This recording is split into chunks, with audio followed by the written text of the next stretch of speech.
안녕하세요.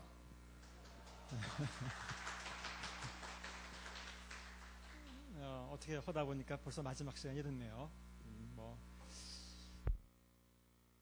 강의하면서 한편으로는 학교에서 학생들 식사학생 강의하는 게 더 좋다 이런 생각을 사실은 한편에 했었어요. 서운해하지 마세요. 이유는 딴 게 아니에요. 너무 그냥 당연한 거예요. 이렇게 강의하다 보면 어떤 분들은 졸고 계시더라고요. 그래서 이게 너무 편안한 환경에서 지금 배우다 보니까 이런 일이 있구나. 그 다음에 좀 학교 학생들이라면 자신들이 소명을 가지고 와서 배우려고 하고 비싼 등록금 내고 배우니까 그 열심히 배우는 그게 있는데 그런 좀 이렇게 강한 어떤 그 요구랄까 할까 그런 게 좀 없구나 이런 그 생각이 들었어요. 또 이게 상관없이 모든 교인들을 놓고 또 강의를 하다 보니까 저는 개인적으로는 열심히 배우는 학생을 원하는데 이거는 강연을 듣는 청중이구나 이런 느낌이 있었어요.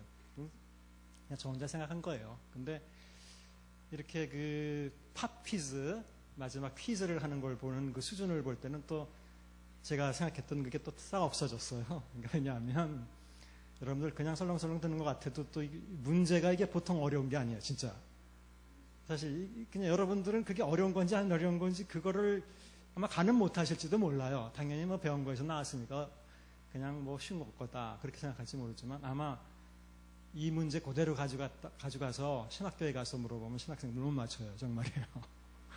저기 조한월 목사님이나 신진철 선생님한테 한번 물어보세요. 이거 가면 그대로 이 문제 가져가서 물어보면 맞힐 사람 몇 명이 못 맞춰요. 실제로 이렇게 특히 이제 요한 공동체에 대한 문제라든지 이런 내용들은 사실은 굉장히 수준이 있는 내용이기 때문에 쉽게 이렇게 듣지는 못해요. 그리고 그걸 일반 성도들이 그냥 이해하고 알 정도라면 그건 대단한 수준이에요. 그래서 결론을 잘 들으셔야 돼요. 그래서 제가 처음엔 조금 실망을 했었는데 이 문제의 수준이나 여러분들이 마시는 걸 볼 때 제가 실망한 게 좀 기우였다 이런 생각을 하게 됐습니다.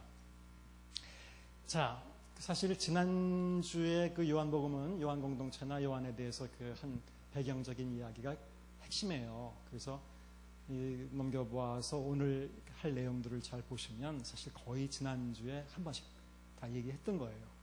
지난주에 그 강의만 잘 이해하셨으면 오늘 강의는 아주 쉽게 넘어갈 수 있는 그런 게 되겠습니다. 자, 그냥 간단하게만 다시 정리를 해보면 아까 그 문제 중에 조금 그 질문하는 중에 조금 뭔가 잘 안 맞는 게 있었는데 대답 중에 요한 공동체가 이단을 저주했다 이런 식의 대답이 나온 것 같은데 조금 이상하게 하여튼 들렸습니다. 그게 아니라 원래 회당 안에 있던 회당이라는 것은 유대인들이 10명만 모이면 회당을 지었죠. 회당 안에 있던 유대인들이 사실 성전을 찾아가지 못했던 유대인들은 즉 예루살렘에 있던 유대인을 제외한 디아스포라 모든 유대인들은 10명만 모이면 회당을 지어서 거기서 성전 대신 거기서 교육받고 모임 갖고 기도하고 했어요. 그래서 유대인이 있는 어느 곳에나 디아스포라 유대인들이 있는 어느 곳에나 회당이 있었습니다. 근데 이제 요한복음을 이미 기록할 당시에는 성전은 파괴되고 없었잖아요. 성전은 잘 아시다시피 AD 70년에 예루살렘 멸망 때 파괴되고 더 이상은 성전에서 예배드리고 제사드리고 이런 건 없어졌어요. 결국은 다 회당만 남은 거죠. 유대인들은 항상 회당을 중심으로 모였고 회당은 유대인의 중심지였었어요. 아마 여기에 있던 어떤 유대인들이 어느 시점에 아마 AD 한 80년경은 돼야 보통 가능하다고 보는데 80년에서 85년 그때 유대인들이 그러니까 예수를 안 믿는 유대인들이 성경에서 보다시피 요한복음 9장에서 보다시피 예수를 메시아라고 고백하는 사람들을 이단으로 정죄하기 시작했다는 거예요. 그 전까지는 한 80년 이전까지는 같이 섞여서 있었어요. 상관없이 예수를 믿어도 재밌죠. 예수를 믿어도 그냥 같이 유대인이니까 다른 게 없으니까 단지 예수를 메시아라는 것만 다른데 그게 큰 차이라고 생각하지 않았다는 거예요. 그 전까지는. 하지만 어느 시점이 되니까 이들이 안 되겠다 싶어서 보니까 우리의 신학하고는 다르다. 예수를 메시아라고 믿는 유대인들은 더 이상 우리가 유대인으로 받아들일 수 없고 그를 이단으로 정죄하고 이들을 이제 회당에서부터 쫓아내자. 그래서 그때부터 이 시점 때 회당 속에 있던 어떤 유대인의 일군 무리가 쫓겨나왔다는 거예요. 아마 이 쫓겨나온 무리 중에 지도자가 우리가 예상하기에 지도자가 바로 우리가 사랑하시는 제자라고 성경에 예수의 사랑하시는 그 제자, 사랑하시는 제자가 아마 있었을 것 같고 아주 중요한 인물이 속에 들어있었죠. 이 사람을 지도자로 해서 그리스도인 모임이 시작됐다. 그러니까 이 사람들은 거의 유대인들이 모인 모임이죠. 이런 사람들이.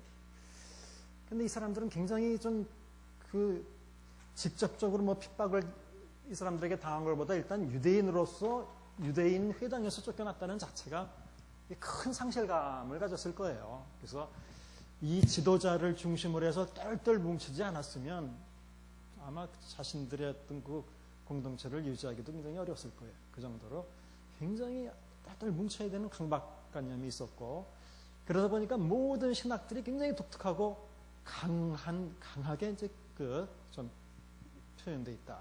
예수의 신성을 강하게 강조한다든지 구원도 강하게 지금 내가 구원받았다라고 하는 현재적인 구원을 강조하든지 이런 강한 신학적인 중심이 없으면 아마 자신들을 유지하기 어려웠을 거다라는 거예요. 그렇게 이제 추측을 하는 거예요. 그래서 이제 여기 쭉 그 공동체가 발전을 하게 됐고 나중에는 기독교인들이 일반적인 핍박을 받듯이 외부로부터도 핍박을 받고 이 사람들은 그러니까 유대인으로서의 소위 정체감도 잃었고 외부 안 믿는 사람들로부터도 핍박을 받고 사면초가죠. 뿐만 아니라 실제로 거대한 기독교 세계 내에서도 볼 때 이들은 소위 조그만 교단, 조그만 교회, 소종파. 그러니까 자신들 세상에 홀로 서 있는 것 같은 그런 느낌을 가진 아마 그런 사람들, 그런 분위기에서 신앙생활을 했던 것 같다라고 우리가 성경을 통해서 재구성해낸 거예요. 이런 이 사람들이 처한 독특한 상황 때문에, 독특한 처지 때문에 요한복음에 나타나는 신학들이 모두 그렇게 이 주변, 그 당시에 있던 큰 거대한 기독교 세계의 신학과도 좀 다르게 독특하고 또 자신만의 가진 어떤 독특한 용어들을 사용하고 또 어떤 비유적인 표현들도 사용하고 그렇게 된 것이 아니겠는가 이렇게 보는 겁니다. 어떤 이런 상황, 유대인으로서 쫓겨나고 외부로부터 핍박받고 같은 큰 기독교 교단 내에서도 소종파로서 가지는 어떻게 보면 그냥 가질 수 있는 열등감이라고 할까? 그 속에서 자신의 아이덴티티를 찾아야 되는 그런 강박관념이라고 할까? 그런 것들이 많이 작용을 했을 것이다. 아까 서로 사랑하라 이런 말씀 다 나왔는데 그러니까 지금 자신들끼리 지금 똘똘 뭉쳐서 서로 사랑하고 이래도 이게 지금 견뎌나갈까 말까 하는 상황이에요. 그런데 그렇죠. 외부까지 지금 이웃을 사랑해라 여기까지 신경 쓸 그런 여유가 없어요. 이 사람들은. 자기네들끼리 일단 사랑하는 게 가장 중요해요. 더더군다나 분열의 위기를 맞은 상황에서는 더더구나 배신자 하나 생기면 와야 되는 거예요. 그렇죠. 자신들이 똘똘 뭉쳐야 돼요. 이제 또 하나 조금 그냥 그 말씀을 드리자면 이 사랑하는 제자라는 사람이 안 죽고 끝까지 살았을 리는 없잖아요. 그렇죠. 어느 시점에서 이 사람이 사망했을 거 아니에요. 사랑하시는 제자가 죽었을 거 아니에요. 그러니까 어떻게 보면 큰일 난 거죠. 그 사람, 베드로보다도 훌륭하다고 여겼던, 베드로보다도 먼저 부활을 믿었다고 생각했고, 베드로도 못 들어갔던 대제사장의 뜰 안에까지 다 들어가서 예수님이 신문받은 장면을 다 목격했던 그 제자, 십자가 밑에 아무도 없었지만 끝까지 남아서 예수님 옆구리에 상을 찔러서 물과 피가 나는 걸 눈으로 생생하게 봤던 얼마나 자랑스러운 제자예요. 또 예수님이 부활하셔서 만났을 때 베드로도 누군지 못 알아봤는데 주님이시다 가장 먼저 알아봤던 그 제자. 식사할 때도 가장 베드로도 감히 물어보지 못하는 것을 이 제자를 통해서 이제 물어보게 된 그런 특권을 가진 그런 제자, 예수님 품속이 있게 됐던 가장 친근했던 그 제자, 이 제자의 어떤 리더십이 있었기 때문에 그나마 조그만 종파로서 이 공동체가 유지되어 왔었는데 어느 시점에선 죽었을 거 아니에요, 그렇죠? 이게 조금 이제 그 신학적으로 기초를 해야 되는 거기 때문에 여러분들이 금방 이해가 될지 모르겠지만 요한복음 저 뒤에 보면 예수님이 베드로에 대한 예언을 해요. 야, 네가 젊었을 때는 만들어 다니지만 나중에는 사람들이 내 띠뛰어가지고 그다음에 거꾸로 나들려가지고 이제 두 팔을 벌리고 이렇게 죽게 될 것이다. 예언을 했죠. 읽어보신 적 있죠? 그거는. 그랬더니 재밌게도 베드로는 거기서 끝나는 게 아니라 그럼 쟤는 어떻게 되겠습니까? 이렇게 물어봐요. 재밌어요. 그냥 뭐 자기 예언만 자기가 들으면 되는데 그 사랑하시는 제자애들 그럼 쟤는 어떻게 되겠습니까? 그래서 예수님이 애매모호하게 말씀하셨어요. 아니 내가 다시 올 때까지 쟤를 살려놓는다 그래도 네가 무슨 상관이냐? 그러니까 너는 뭐 네 할 일만 하면 되는 거지 걔가 어떻게 되건 그건 무슨 상관이야. 그런데 저자가 이 말에 대해서 오해의 여지가 있을까봐 밑에 주서 설명을 달아놔요. 이것은 이 제자가 죽지 않는다는 얘기가 아니다. 단지 말 그대로 내가 뭐 다시 올 때까지 남겨둔다고 해도 그게 너에게 무슨 상관이냐라고 말씀하신 것이지 죽지 않겠다고 말한 건 아니다. 이 말을 한 이유가 뭘까요? 아마 그 마지막 저자가 이 편집해서 이 요한복음을 쓸 당시에는 어쩌면 그 사랑하신 제자는 이제 죽었을 거라는 그 얘기예요. 그건 뭐 우리가 그냥 그 성경의 내용을 보고 거꾸로 이제 추정을 해서 한번 그 해본 거예요. 자, 이 얘기를 왜 해드리냐면 또 한 가지 이제 지금 그 다른 신학 얘기를 자, 이제는 자신들을 지켜주고 끌어왔던 그 리더십이 강한 카리스마를 가진 이 제자가 죽고 난 다음에는 어떻게 이걸 유지해요? 정말 막막하잖아요. 어쩌면 이런 막막함이 그 요한복음 14장에 그대로 아마 드러나는 거라고 이렇게 보죠. 14장에 너희는 마음에 근심하지 말라. 하나님을 믿으니 또 나를 믿으라. 라고 이제 14장부터 쭉, 13장부터 이렇게 쭉 보시면 사실 거기는 뭐 다른 이유가 아니라 예수님이 이제 세상을 떠날 거를 말씀하시는 거예요. 그렇죠? 예수님이 떠나는 거에 대해서 제자들이 이제 슬퍼할 수 있는 마음이 있기 때문에 슬퍼하지 말아라. 다시 말하면 슬퍼하지 말아라. 그것은 내 아버지 집에는 거할 게 많고 이제 뭐 쭉 거할 때가 많고 쭉 말씀을 하시는 거죠. 또 더 중요한 것은 예수님이 떠나가셔도 영원히 떠나가는 게 아니라는 것을 말씀하시는데 나 대신 지난주에 말씀드렸지만 또 다른 보혜사를 보내줄 테니까 걱정하지 말아라 라고 얘기해요. 내가 가면 곧 돌아온다라는 표현이 어쩌면 요한복음에서는 성령님이 오신다는 것을 의미할 수도 있어요. 그러니까 성령님은 마치 예수님의 대리인이에요. 요한복음에서는 그래요. 그래서 예수님이 하셨던 일을 그대로 다 해줘요. 모든 것을 다 생각나게 해주시고 진리 가운데로 인도하시고 책망하실 거는 책망하시고 가르치시고 예수님이 하셨던 일들을 그대로 다 해주니까 걱정하지 말아라. 그러니까 제자들에게는 예수님이 세상을 떠나가시는 게 하나도 걱정할 일이 아니죠. 왜냐하면 예수님만큼 카리스마가 있는 다른 분이 오시니까, 또 다른 보혜사가 오시니까. 보혜사라는 말은 별로 좋은 말 아니에요. 말씀드렸어요. 또 다른 협조자, 협력자, 또 다른 위로자, 또 다른 또 변호자가 오시니까, 파라클레토스가 오시니까 걱정하지 말아라. 자, 그럼 이걸 요한 공동체에 그대로 적용시키면 요한 공동체는 예수님이 이미 예수님이 다 떠난 상황에서 살고 있던 사람들이고 이들을 이끌어갔던 사람은 사랑하시는 제자였었어요. 여러분들이 그 탑퀴즈를 보니까 많이 이해하시기 때문에 제가 여기까지 또 나가는 거예요. 이건 말 안 해도 되는 문제인데 똑같이 적용을 시켜보잖아요.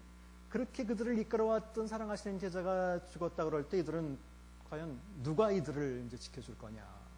그래서 어쩌면 바로 이렇게 요한복음에 성령론이 강하게 나타나는 이유가 이제는 걱정하지 말아라. 예수님이 돌아가시고 또 다른 보혜사를 보내주셔서 영원히 진리 가운데 인도하신 것처럼 이제 이들을 인도하는 분은 성령님이다. 이런 강한 성령의 어떤 그 인도를 바라는 공동체가 되었을 것이다. 라고 이제 보통 신학자들이 이제 연구를 해서 합니다. 그래서 요한복음은 이제는 요한 공동체는 아마 성령께서 직접 우리를 인도하신다. 쉽게 얘기하면 직통계시 받아서 우리는 산다. 좀 이렇게 비유해서 죄송하지만 자꾸 이렇게 보통 이단들이 자기네들만 강하게 구원받는다라든지 우리는 직통적으로 하나님께 인도함을 받는다라든지 이런 게 강하잖아요. 그래서 이단이라는 얘기가 아니라 그렇게 비교를 해보시면 이런 어떤 그 조그만 그 공동체가 살아남기 위해서는 이런 강한 신학이 필요했을 가능성이 많다. 아마 어쩌면 그런 것들이 반영되어서 요한복음에는 다른 복음서하고 다른 더 강한 성령에 대해서도 더 좀 강한 인도나 이런 신학들이 나왔을 것이다. 이렇게 얘기하는 거예요. 그러니까 뭐 신학은 이렇게 있을직한 배경이 되는 역사적인 이런 것들을 재구성해서 설명하기도 해요. 근데 뭐 이것이 100% 정확한 건 아니에요. 이것은 그냥 우리가 재구성한 거고 추정한 거예요. 하지만 뭐 이렇게 됐다라고 가정할 때에 요한복음의 신학이나 이런 특징적인 내용들이 더 쉽게 이해되는 건 사실이에요. 그런데 도움이 될까 해서 이런 말씀 드렸습니다. 자, 그렇다면 우리 교재를 펴서 한번 보죠. 38쪽을 먼저 펴시면 그 표 밑에 있는 그 부분을 한번 목적.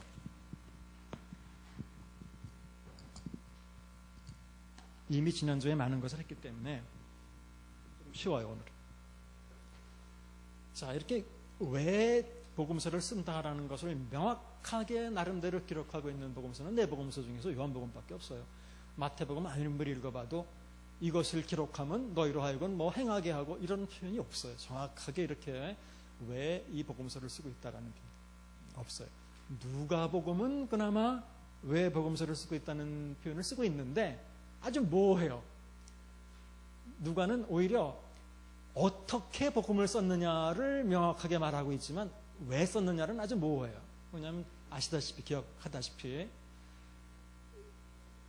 우리 자기 이전에 처음부터 말씀의 목격자 되고 일꾼된 사람들이 전해준 그대로 글을 쓰려고 붓을 든 사람이 많은지라 뭐 이 일을 처음부터 살핀 나도 이 일을 데오빌로 각하에게 써보내는 것이 좋다고 판단했으니 이는 각하로 하여금 배운 것이 확실하다고 하는 것을 알게 하려 합니다. 이렇게 써요. 그러니까 이 누가가 기록한 누가복음의 목적은 굉장히 애매해요. 각하가 아는 게 확실하다. 그게 아는 게 맞다. 그냥 이 정도예요. 그걸 알려주려고 지금 이걸 쓰고 있다. 근데 중요한 건 각하가 알고 있는 게 뭐냐. 이건 정확하게 얘기를 안 해요. 그냥 그 정도로 이제 써요. 그나마. 마태나 마가는 왜 마태, 마가복음을 쓰고 있는지에 대해서 전혀 언급하지 않아요. 그런 면에서 볼 때 요한복음은 우리가 이 구절을 많이 인용하지만 아주 명확하게 쓰고 있어요. 오직 이것을 기록함은 너희로 예수께서 하나님의 아들 그리스도라는 말이 나올 때마다 메시아라고 읽어야 돼요. 이것은 메시아라는 뜻이에요. 예수께서 하나님의 아들 메시아이심을 믿게 하려 하며 또 너희를 믿고 그 이름을 힘입어 생명을 얻게 하려 함이니라. 아주 명확하게 요한복음을 기록한 목적을 얘기하고 있습니다. 우리도 이 구절을 많이 인용하잖아요. 그래서 믿게 한다는 게 먼저고 믿어서 생명을 얻게 한다라는 게 중요한 거예요. 그래서 문제는 여기서 이제 믿는다는 말인데, 자, 그 다음에 일단 읽어보죠. 이처럼 사람들로 하여금 믿고 생명을 얻게 하는 일은 보통 불신자를 믿게 하려는 복음 전도적 목적을 의미하는 것으로 이해할 수 있다. 여기까지 그렇게 많이들 말했어요. 하지만 아주 중요한 그 명제가 하나 있는데, 신약의 어떤 책도 우선적으로 믿는 사람들을 위해서 기록되었고, 뭐 위구조도 마찬가지예요. 위구조의 의미도 믿고 있는 자들과 하여금 계속 믿게 하려는 것이라고 얘기된다. 자, 일단은 신약의 모든, 신약뿐 아니에요. 구약도 마찬가지예요. 성경의 모든 책의 수신자는 첫 번째 독자는 믿는 자들이었었어요. 이건 아주 바뀌지 않는 아주 분명한 사실입니다. 이거 아주 중요해요.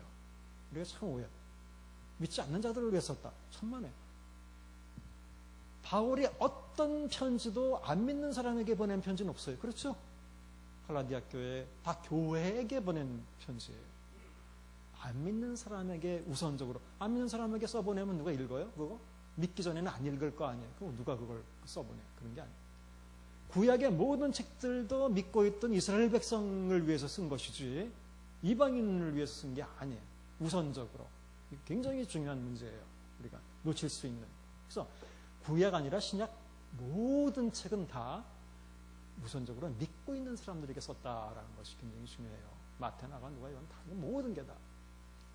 또 그런 의미를 본다면 모든 성경책은 일단 믿는 사람으로 하여금 잘 믿게 하는 게 우선 중요한 거라는 것을 알 수 있어요. 안 믿는 사람을 전도하는 걸 이전에 믿는 사람을 올바로 믿게 하는, 이게 원래 성경의 기본적인 목적이에요. 믿는 사람에게 쓴 것이지 안 믿는 사람에게 쓴 게 아니에요. 그 다음에 안 믿는 사람도 또 믿는 사람이 되게 하기 위한 것이지만 우선적으로는 다 믿는 사람에게 쓴 책이에요. 요한복음도 일단 당연히 믿는, 여태까지 얘기한 게 뭐예요? 이미 믿고 있는 사람들에게 쓴 거 아닙니까? 그렇죠? 그러니까 이건 복음 전도적인 목적으로 쓴 게 아니라는 거예요. 그건 너무 분명하다는 거예요. 그것만 알아도.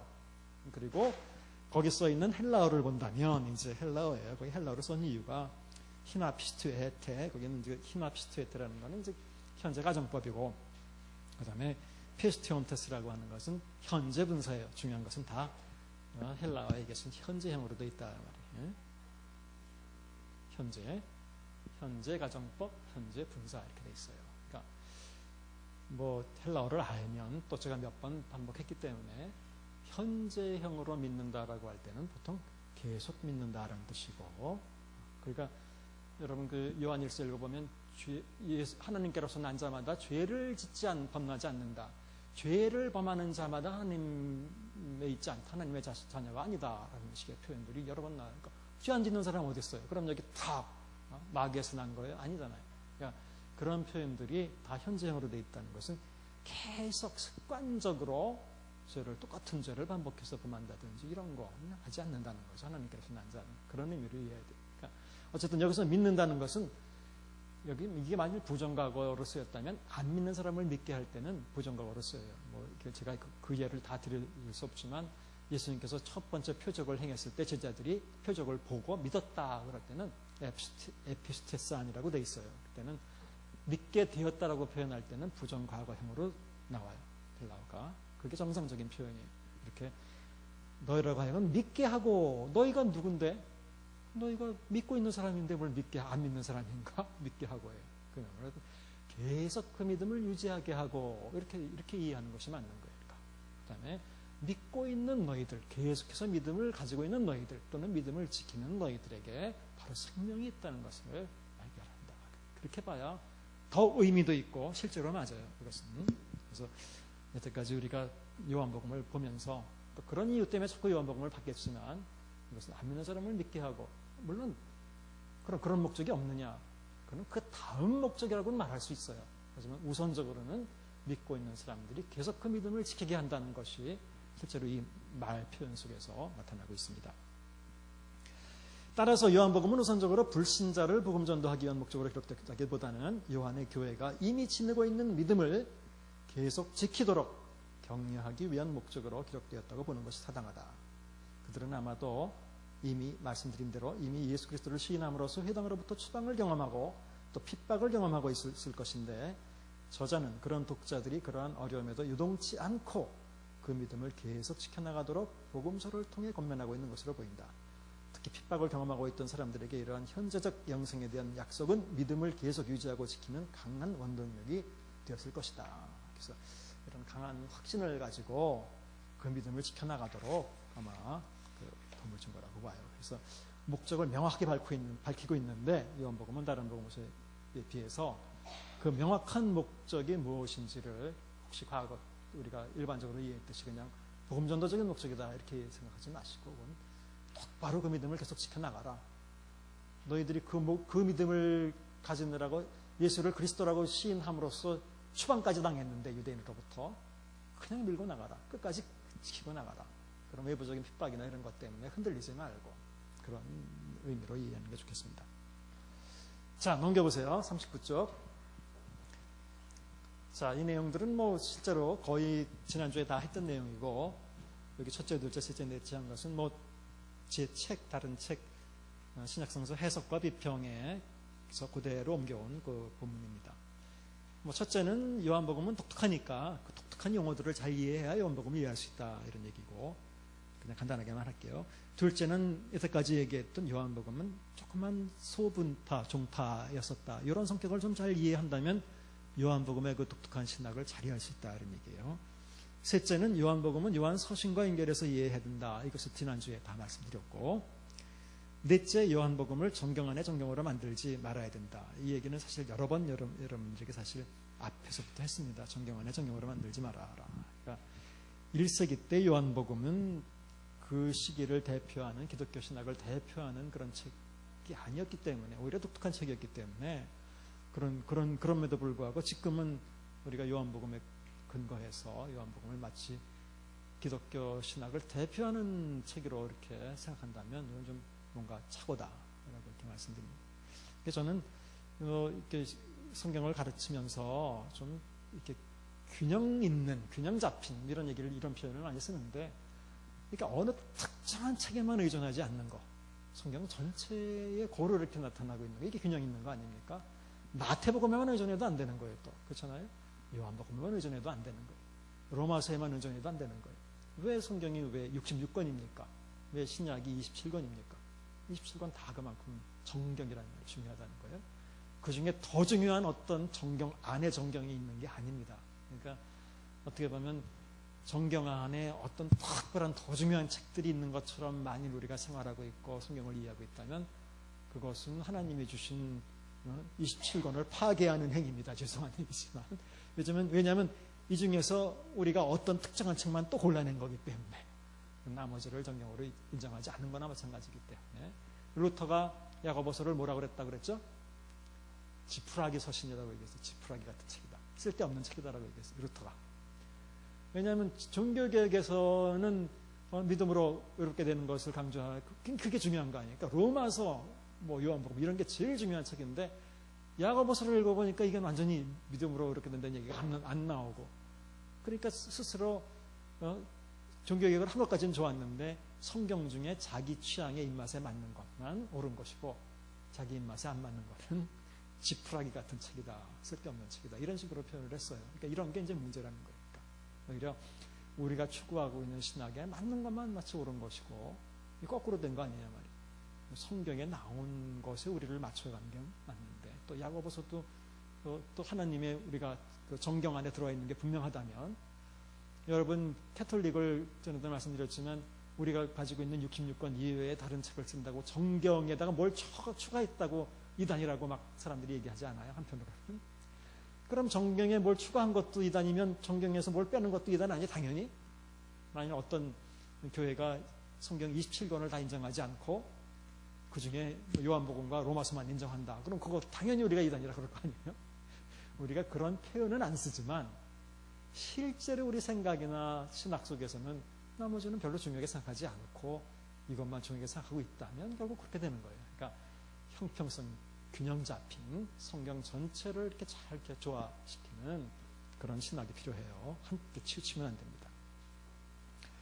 자, 그러면 40쪽으로 넘어와서 특징 및 강조. 그냥 자세히 안 할게요. 이것은 그래서 예수님에 대해서는 아주 독특하게 로고스란 그 헬라 철학에서 나온 단어를 그대로 사용한다. 헬라어로 썼으니까. 유대 사상과 헬라 사상이 그냥 그대로 막 결합돼서 막 나옵니다. 또 예수님을 하나님의 아들이라고 그러되 예수님을 하나님의 외아들이라고만 표현합니다. 사실 예수님을 하나님의 외아들이라고 표현하는 복음서는 없었어요. 외아들이라고는 얘기했어도 외아들이라고 표현합니다. 우리말로는 이제 독생자라고 되어 있지만 그냥 외아들이라는 뜻이에요. 그래서 이 단어는, 외아들이라는 단어는 요한 문헌 이외에는 누가복음의 3회, 히브리서에 이렇게 나온다. 누가복음의 3회 나오는 건 하나님 아들을, 예수님을 가리키는 말이 아니라 그냥 외아들, 일반 사람을 가리키는 말입니다. 그리고 이미 지난주에 말씀드렸던 것처럼 처음부터 세례자, 침례자 요한은 예수님을 하나님의 아들이라고 선언을 하고 자기도 그렇게 알고 있고, 그 다음에 나다나엘도 예수님을 보고 처음부터 하나님의 아들이라고 선언. 이게 요한복음의 또 특징이에요. 마태, 마가, 누가복음은 예수님이 누구인지 밝혀지지도 않고 있다가 저 뒤에 가서야 겨우 조금 예수님이 어떤 분이다라는 게 이제 선언되고 나오는데, 요한복음은 그런 거 없어요. 처음부터 예수님은 하나님의 아들이고 태초부터 계셨고 강하게 이렇게 선언합니다. 자, 그 다음에 3번, 예수님은 하나님을 가장 잘 아는 분으로서 하나님을 드러내 보여주시는 계시자임의 해석자이다. 그래서 이것도 지난주에 말씀드렸어요. 아버지 품속에 있던 그 외아들 그분이 하나님을 본 사람이 없지만 그분이 하나님을 가장 가까이 있었기 때문에 하나님을 나타내셨느니라 라고 우리말로 번역되어 있지만 엑세게오마이가 이게 자세히 설명하다 이런 뜻이다. 자세히 잘 설명해 주셨다. 즉 예수님을 하나님을 잘 설명해 주시는 분이다. 그렇기 때문에 나를 본 자는 아버지를 보았거늘 왜 아버지를 보여달라고 하느냐 빌립에게 그렇게 말씀하셨다. 그러니까 예수님이 오신 것은 요한복음에서는 하나님을 잘 설명해 주는 그런 기능, 그런 역할도 하신다. 또 말씀드렸죠. 사랑하시는 제자는 예수님 품속에 있었기 때문에 예수님을 가장 잘 설명해주고 해석해주는 역할을 한다 말씀드렸어요.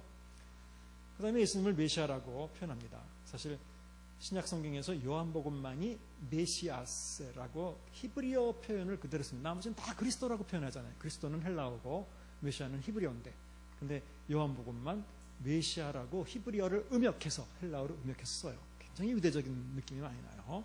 그리고 다른 복음서에서는 예수님이 마지막 신문 받으실 때나 내가 그리스도냐? 뭐 그래도 그렇다라고 명확하게 대답 안 하고 우리말엔 그렇게 되어 있지만 내가 말하였다. 뭐 이런 식으로 애매모호하게 대답을 하시는데 요한복음에서는 처음부터 예수님이 메시아라고 나타납니다. 아주 독특해요. 달라요. 넘겨보세요. 41쪽.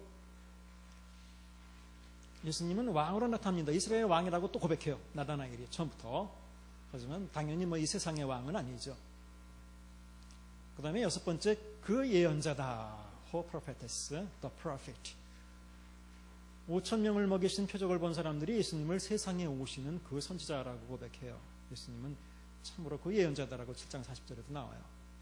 왜냐하면 모세와 같은 예언자를 아마 가리키는 것 같아요. 모세는 광야에서 만나로 사람들을 먹였잖아요. 예수님도 이렇게 오병이 여러 사람들을 먹이니까 비슷하다고 사람들이 이렇게 모세와 같은 선지자 아니냐 이렇게 사람들이 생각했어요. 그 다음에 7번째 에고 에임이라고 하는 표현을 통해서 나는 무엇이다라는 게 7번이 나오는데 아마 이것은 뭐 나는 스스로 있는 자다 이렇게 구약에 표현한 그 표현이 꼭 이 표현이에요. 그래서 나는 스스로 있는 자다라고 우리말에 되어 있지만 영어 성경에 보면 I am that I am 그냥 이렇게 되어 있어요. I am that I am. I am. 영어로는 그냥 I am으로 하는 것도 그냥 말은 되죠. 나는 그냥 뭐 존재한다 이렇게 되죠. 여기 꼭 뭐다 이런 게 없어도 그래서 이렇게만 이게 이제 에고에임이에요. 이게 에고에임인데 헬라에서는 그 초기에도 말씀드렸지만 에이미가 소위 비동사예요. 영어에 비동사인데 이게 이미 인칭 어미가 붙어있기 때문에 이것만 해도 I am이 되는 거예요. 나는 무엇이다. 근데 여기 에고이스트, 에고리즘 뭐 우리 그런 단어가 여기서 나온 거예요. 에고는 I라고 하는 인칭대명사예요. 1인칭 대명사. 나. 이게 없어도 동사만으로도 나는 무엇이다 라는 뜻이 되는 거예요. 헬라어는. 근데 여기 에고라는 단어가 또 하나 들어가서 강조형이 되는 것이고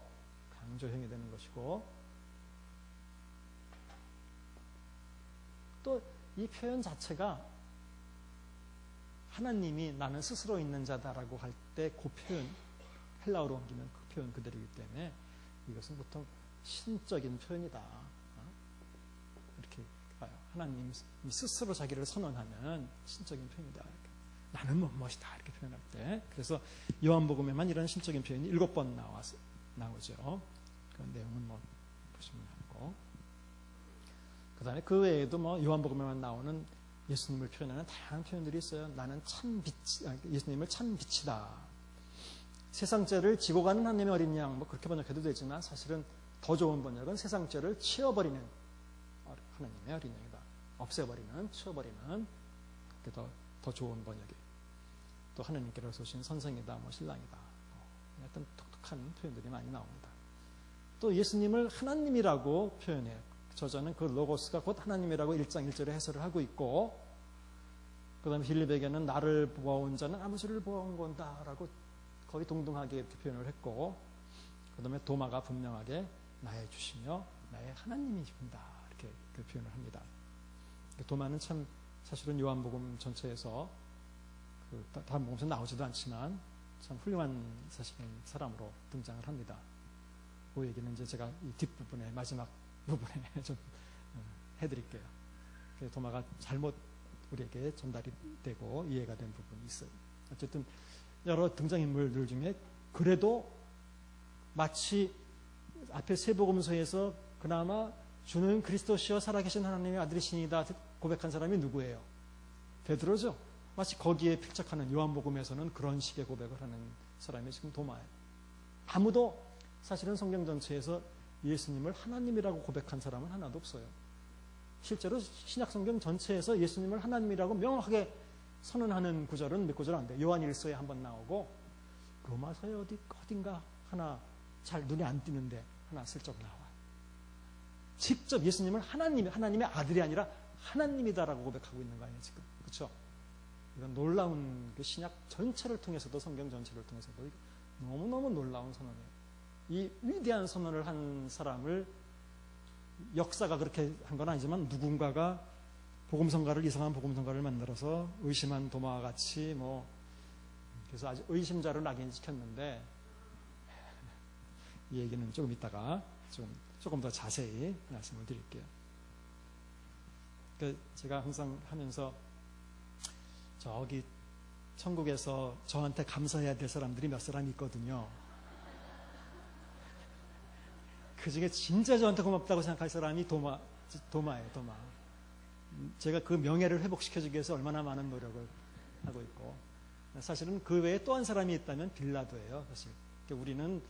우리는 그 사도신경 안 하잖아요, 보통.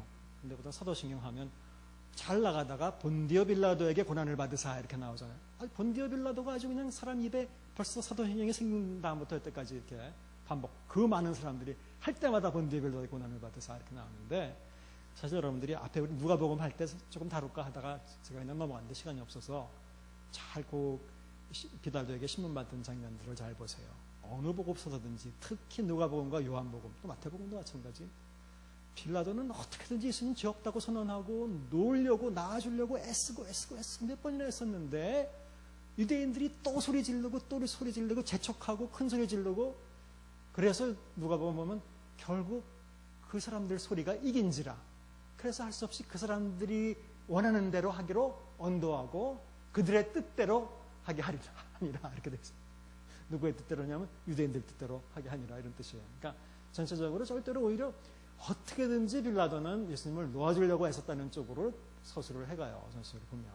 물론 그 당시에 그런 그 결정을 내렸고 법적인 의미에서 그런 결정을 내렸다는 점에서 도의적인 책임이 있다라고 볼 수는 있지만 성경의 분위기는 어떻게든지 빌라도는 예수님을 죄 없다라고 선언하고 놓아주려고 애썼다라는 것을 계속 강조하고 있어요. 근데 이 사도신경에는 그게 빌라도가 원형으로 들어가서 사람들이 자, 그 얘기는 나중에 도마는 좀 이따 나중에 말씀드릴게요. 영생생명 이건 워낙 이건 마테마가 누가복음에서 가장 강한 주제가 하나님의 왕국, 하나님의 통치라고 한다면 요한복음은 그게 많이 달라요. 영생이 하나님의 왕국 통치 이런 거는 회개하라 천국이 가깝다 이런 말씀 없어요. 오히려 영생 생명이 훨씬 더 많이 나와요. 조금 더 개인적인 신앙 쪽으로 초점을 맞춘 것 같아요. 하나님의 거국적인 하나님의 왕국이나 통치가 임하는 그런 문제보다는 개인적으로 어떻게 하면 생명에 들어가는가 이런 문제에 더 많이 관심을 보인 것 같아요. 그러니까 생명, 영생은 요한복음의 핵심적인 주제입니다. 하나님 안에 생명이 있고 아들 안에 생명이 있다. 이거 너무 잘 아시는 말씀이고 또 하나님이 자신의 외아들을 세상에 보낸 것은 사람들이 생명을 갖도록 하는 것이다. 하나님의 생명을 가질 수 있는 방법은 결국은 다시 태어나는 수밖에 없단 말이에요. 너무 당연합니다.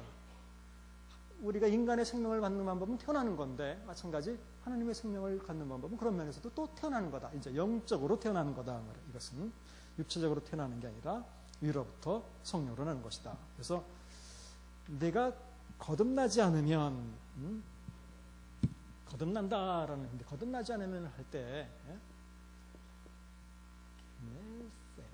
이렇게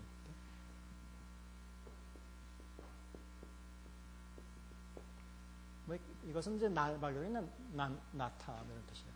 나타의 수동형이고 이게 이제 문제인데 거듭난다. 이게 아노센이 한 가지 뜻이 있는 게 아닙니다. 이것은 첫 번째 from above 이럴 때자면 위로부터 이런 뜻도 있고, 두 번째는 from the beginning 처음부터 이런 뜻도 있고, 그런 면에서 세 번째는 again 다시 이런 뜻도 있고 있어요. 그러니까 몇 가지 뜻이 있어요. 자, 그럼 예수님이 내가 게네세 아노센 하지 않으면 하나님 나라에 들어갈 수 없다. 그러면 이 의미일 수도 있고, 그렇죠? 하늘로부터, 하나님으로부터 다시 난다. 뭐 처음부터 다시 이런 뜻도 있을 수 있어요. 근데 항상 이런 이중적인 단어를 사용했는데 니고데모는 이 뜻으로 받아들이지 않고 이 뜻으로 받아들인 거예요. 밑에 있는 뜻으로. 이런 게 이제 이런 것들이 좀 많이 나와요. 요한복음에는. 예수님이 하신 것은 항상 영적인 차원의 말씀을 하시고 계시면 사람들은 그걸 이해 못해요. 다. 그렇죠? 이렇게. 그래서 이 말 자체에 하늘로부터 태어난다는, 위로부터 태어난다는 의미가 이미 있어요. 거듭난다는 이 표현에. 이것도 요한만 쓰는 표현이에요. 그래서 하나님으로부터 나는 거다. 결국은 하나님께로서 난 자들이니라 이렇게 잖아요. 하나님께로서 난 자들이니라. 그러니까 하나님으로부터 난다라는 말과 성령으로 난다는 말과 또 그 위로부터 난다는 말, 이런 말이 다 어떻게 보면 같은 말로 연결됩니다. 물과 성령으로 이 얘기는 뒤에 가서 조금 다시 말씀드릴게요.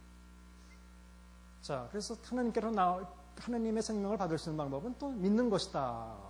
또 믿는다는 단어도 또 의미가 7번 42쪽에 생명을 얻기 위해서 믿는다는 것은 본질적으로 예수 자신과 하나님 자신을 믿는 것, 제가 괄호하고 신뢰하는 것이라고. 그러니까 믿는다는 말이 자꾸 어떤 사건을 지적으로 동의하는 것을 자꾸 믿는다라고 표현하기 때문에 저는 왜 이런 신뢰한다는 표현을 쓰는 게 더 맞다라고 표현해요. 그러니까 trust라는 말, 믿는다는 말은 그런 의미가 당연히 들어있거든요. 이것이 더 맞다라고 저는 생각해요. 왜냐하면 믿는다는 단어를 여러분들이 아마 다 찾아보면, 성경에서 다 찾아보면 어떤 사실을 믿는다는 얘기도 나와요. 물론 그렇지만 하나님을 믿는다, 그분, 또 예수님을 믿는다, 그분을 믿는다라는 표현이 훨씬 더 많이 나와요. 믿는다는 대상으로는. 그렇게 볼 때 우리가 사람을 믿는다라고 볼 때는 그 신뢰한다는 말이 더 많이, 그러니까 trust 하는 거, 자신을 맡기는 거.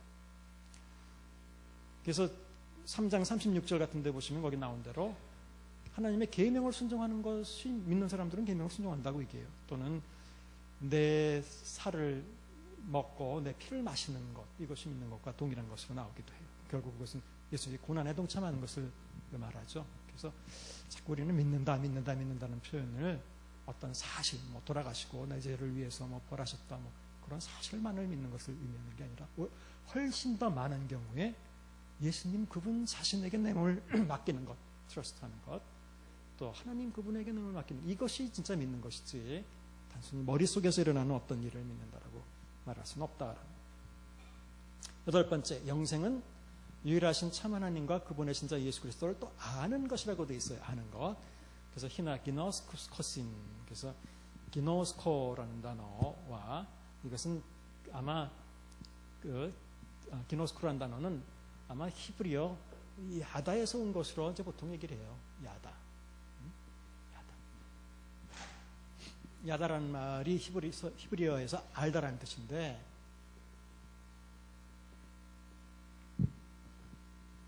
이 말은 마치 마리아가 천사가 임했을 때 나는 사내를 알지 못하는데 내가 어떻게 잉태를 하냐. 여기서 안다라는 말은 머리로 안다는 뜻이 아니죠. 그렇죠? 사내를 머리로 안다는 게 아니라 이렇게 몸으로 안다는 이런 뜻이에요.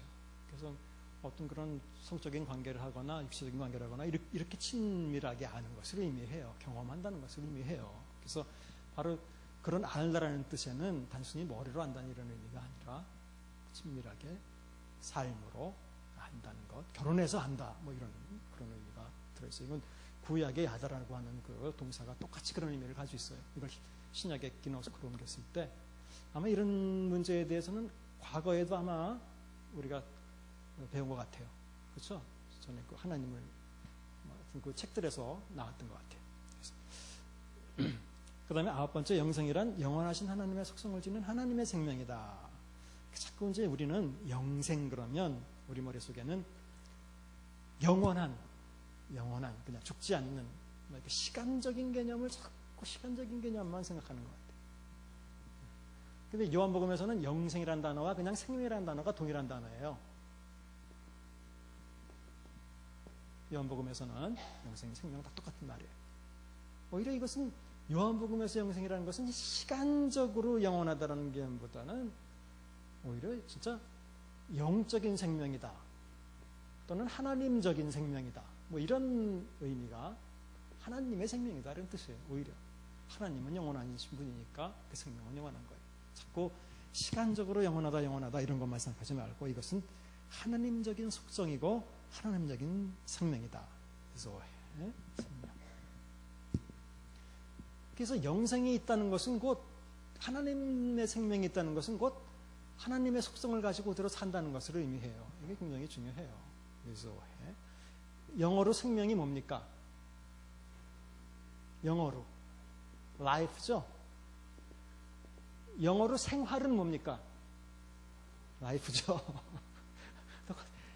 생명이 있는 것은 생활을 하는 거예요. 생활이 없는 생명이라는 건 있을 수가 없어요. 그건 생명이 아니죠. 또 생활을 하고 있다는 건 생명이 있다는 반대로 똑같은 얘기예요. 이건 같은 단어예요. 그러니까 zoe라는 단어 자체는 어떻게 보면 같은 단어예요. 그러니까 영어에도 그렇고 헬라어에도 그렇고 소위 new life라고 하는 것을 우리말로 참 번역하기가 어떤 때는 이게 문맥에 따라서 어떤 때는 새 생명이라고도 번역이 되고 새 생활이라고도 번역이 되고 다 가능한 거예요. 이게 생명은 생활이에요. 어떻게 그냥 생명만 따로 있다라고 그렇게 생각하면 절대로 안 돼요. 하나님적인 생명이 있다는 것은 하나님적인 생활이 있다. 이런 말과 똑같은 거예요. 여러분들 생명의 삶 뭐 책 하시죠? 생명의 삶은 영어로 옮겨보세요. 말이 어떻게 되나? 생명은 라이프고 생명의 삶. 삶은 또 라이프고. 우리 이거 영어로 옮기니까 말이 안 되죠. 그렇죠? 우리말에는 이렇게 뭐 생명, 삶 이런 게 구분되는 어떤 표현으로 이해될지 모르지만 생명이 있다는 건 그 삶이 있다 똑같은 거예요. 라이프는 라이프. 라이프 없는 라이프는 없어요. 그 라이프가 아니에요. 더 이상. 그래서 자꾸 영생이라는 것을 시간적으로 영원하다는 생각만 하고 있는데 오히려 그것은 하나님적인 삶을 가리키기 때문에 영생이 있는 사람들은 하나님처럼 사랑해야 되고 그런 속성이 나타나야 되고 그건 너무 당연한 거단 말이에요. 그것은. 그래서 하여튼 10번 영생은 하나님 안에 있는 생명 위로부터 하나님께로부터 다시 태어나 사람들에게 주어진 하나님의 생명으로서 그것을 믿는 자들이 현재 지니게 되는 생명이다. 그래서 하나님으로부터 난 게 영생이다. 다시 태어난 게 그러니까 영적인 생명이다. 하나님적인 속성을 가진 생명이다. 하나님이 영원하니까 그 생명도 당연히 영원한 거고 하나님의 사랑이니까 그 생명도 당연히 사랑이어야 하고 이렇게 이제 이해하시길 바래요. 그냥 단순히 뭐 옛날에 복 받는다 이런 표현대로 영생이 여기 있어서 그냥 받는다 이렇게 가지고 그래서 이제 영원하다 이렇게 그런 모호하게 어떻게 보면 생각하지 마시고 그것은 이제 우리 육체가 인간에게서 태어나서 육체적인 삶을 영위하듯이 영이 하나님을 만나서 다시 영적인 삶을 시작해서 쭉 성장하고 또 열매 맺고 뭐 그런 삶으로 여러분들이 이해하시는 게 더 좋습니다. 자, 그다음에 큰 세 번째 믿기, believing. 왜 믿음이라고 안 했는지는 이미 아실 거 아니에요, 그렇죠? 요한복음에는 믿음이라고 하는 명사는 존재하지 않는다. 한 번도 안 나온다.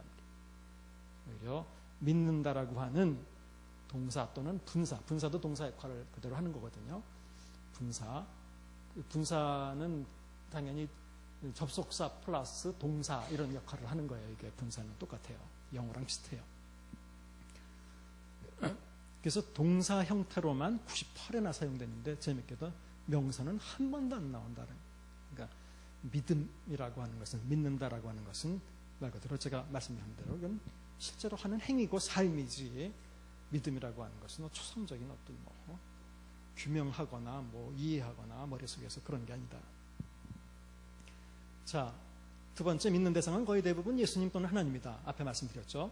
세 번째 믿는다는 것은 예수나 어떤 진리에 대한 단순한 이해를 의미하지 않으며 어떠한 외부적인 어려움에도 굴하지 않고 하나님 아들 그리스도이신 예수에 대한 신뢰를 계속 지켜나가며 사는 것을 의미한다. 그것은 곧 예수와 깊은 개인적인 관계를 통해서 예수를 알고 그분께 순종하는 것을 의미한다. 네 번째, 특히 믿는 것 중에서도 보지 않고도 믿는 자들이 복되다고 선언이 됩니다. 20장 29절. 자, 복되다 이런 표현은 이미 마태복음이나 이런 데서 우리는 익숙해요. 마카리오이라는 단어인데, 마카리오스가 이제 형용사 단수고, 마카리오이는 복수가 되고, 마카리오이. 자, 마태복음이나 이런 데서 복되도다. 가난한 자들이요, 심령이 가난한 자들이요. 왜냐하면 하나님의 통치가 왕국이 너희 것이기 때문이다. 이렇게 복선언을 했죠. 이것이 요한복음에서는 복선언이 딱 2번 나와요. 이 마카리오이라고 합니다. 여기 한 번 나오고 그 전에 예수님 세족식 때 또 그것을 알고 행하는 자가 복되다 이렇게 표현했어요. 마찬가지 마태복음의 복되다라는 표현과 문장에서 마찬가지 이 단어는 제일 문장 처음에 나와요. 그러니까 제대로 번역하면 복되다 이 말이 먼저 나와야 돼요. 강한 선언이에요. 이것은 복되도다. 누가 복되냐? 보지 않았으면서도 믿는 사람이 복되다. 그래서 사실은 요한복음 결론 부분에 가서는 안 보고도 믿는 사람들이 복되다라고 얘기해요. 자, 이제 이 부분을 하면서 제가 도마 얘기를 할 수밖에 없습니다. 그 부분을 찾아봅시다. 어떻게 얘기가 진행되는지.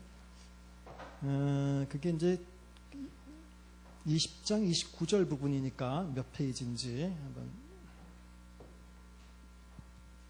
끝에 쪽에 있을 텐데, 그렇죠?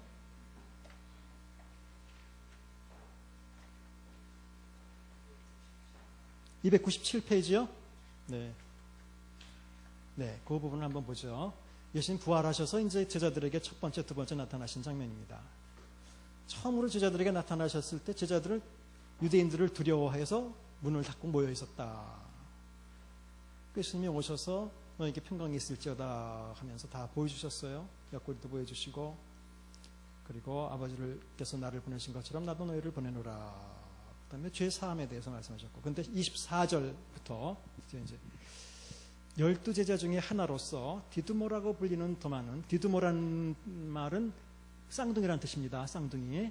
도마는 아마 별명이 쌍둥이였어요. 그러니까 아마 실제로 쌍둥이였나 봐요. 디두모는 쌍둥이.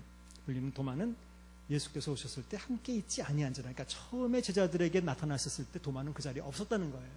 그러니까 도마가, 다른 제자들이 그에게 이르되 우리가 주를 보았노라 하니까 도마가 이르되 자기는 없었으니까 내가 그의 손의 못자국을 보며 내 손가락을 그 못자국에 넣으며 내 손을 그 옆구리에 넣어보지 않고는 믿지 아니하겠노라. 이렇게 아주 단호하게 얘기를 했어요. 결국은 여드레를 지나서 7일 후에 제자들이 다시 집안에 있을 때 도마도 이제 이번엔 있었어요. 있을 때에 예수께서 또 오셔서 똑같이 평강이 있을지어다 하시고 27절 도마에게 이르시되 내 손가락을 이리 내밀어 내 손을 보고 내 손을 내밀어 내 옆구리에 넣어보라. 그리하여 믿음 없는 자가 되지 말고 믿는 자가 되라. 28절 도마가 대답하여 이르되 나의 주님이시요 나의 하나님이시니이다. 이렇게 멋진 고백을 했어요. 근데 자, 이제 이걸 보면서 조금 몇 가지 우리가 좀 잘못 이해하는 부분들, 잘못 생각하고 있는 부분들 몇 가지가 있어요. 그걸 좀 지적을 해드릴게요. 첫 번째는 사람들이 보통 도마가 예수님을 만져보고 믿었다 이렇게 생각할 수도 있어요. 근데 이 문맥상을 보면 도마는 예수님을 만져보고 믿었다고 절대로 볼 수 없어요. 왜냐하면 예수님이 거기 만졌다는 얘기도 안 나오고, 예수님이 내가 나를 만져본 거로 믿느냐? 만지지도 않고 믿는다면 또 뭐겠다 이렇게 말씀하시죠. 내가 나를 본 거로 믿느냐 이렇게 얘기했어요. 그러니까 앞뒤에 도마가 예수님을 만졌다는 서술이 없다. 만졌다는 이야기가 없고, 실제로 예수님도 네가 나를 만져보고 믿느냐 이런 식으로 표현하지 않았다라는 거예요. 문맥으로 볼 때 이것은 거의 분명합니다. 너 만져보고 믿어봐 이렇게 했을 때 도마는 그냥 바로 무릎 꿇고 나의 주신이여 나의 하나님이십니다라고 고백했다는 거예요. 두 번째, 우리가 정말 혹시 잘못 생각하고 있는 게 있다면, 처음에 그러니까 도마 없었을 때 예수를 믿은 제자들이 있죠. 첫 번째 그룹에 있었던 제자들. 첫 번째는 도마가 없었잖아요. 여기 이 제자들이 있고 그다음에 도마가 있죠. 도마가 당연히 더 시간적으로 더 늦게 믿었죠. 그런데 마치 그런 면에서 이 첫 번째 믿은 제자보다 도마가 더 열등하게 지금 성경이 표현하고 있는가. 그러니까 도마가 그렇게 제자들 중에서도 좀 특별하게 열등한 잘못된 제자로 성경이 말하고 있는가라고 생각해 본다면 그럼 그건 굉장히 잘못이에요. 그렇지 않아요. 어떤 면에서 이들은 다 똑같은 사람들이냐면, 자, 첫 번째 제자들은 보고 믿었어요? 안 보고 믿었어요? 이거 보고 믿었죠? 도마 보고 믿었어요? 안 보고 믿었어요? 보고 믿었죠? 똑같은 사람들이에요. 똑같은 사람들. 그런 면에서 하나도 더 먼저 있었던 사람들이 나을 게 없어요. 앞에 있던 사람도 예수를 보고 믿었고, 그때 도마가 없었기 때문에 도마는 못 믿었고, 두 번째 도마에게 예수님이 나타나셨을 때 그때 도마는 믿었어요. 반대로 오히려 도마가 훨씬 더 어떻게 보면 훌륭하게 그려지는 것 중에 하나는, 이유는 도마의 고백을 보면 아까 말씀드린 대로 이것은 신약성서 전체에서 가장 위대한 고백이에요.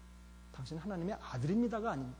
나의 주님입니다. 주님이란 단어도 curious, 이것도 하나님이란 뜻이 가지고 아예 대놓고 나의 하나님입니다.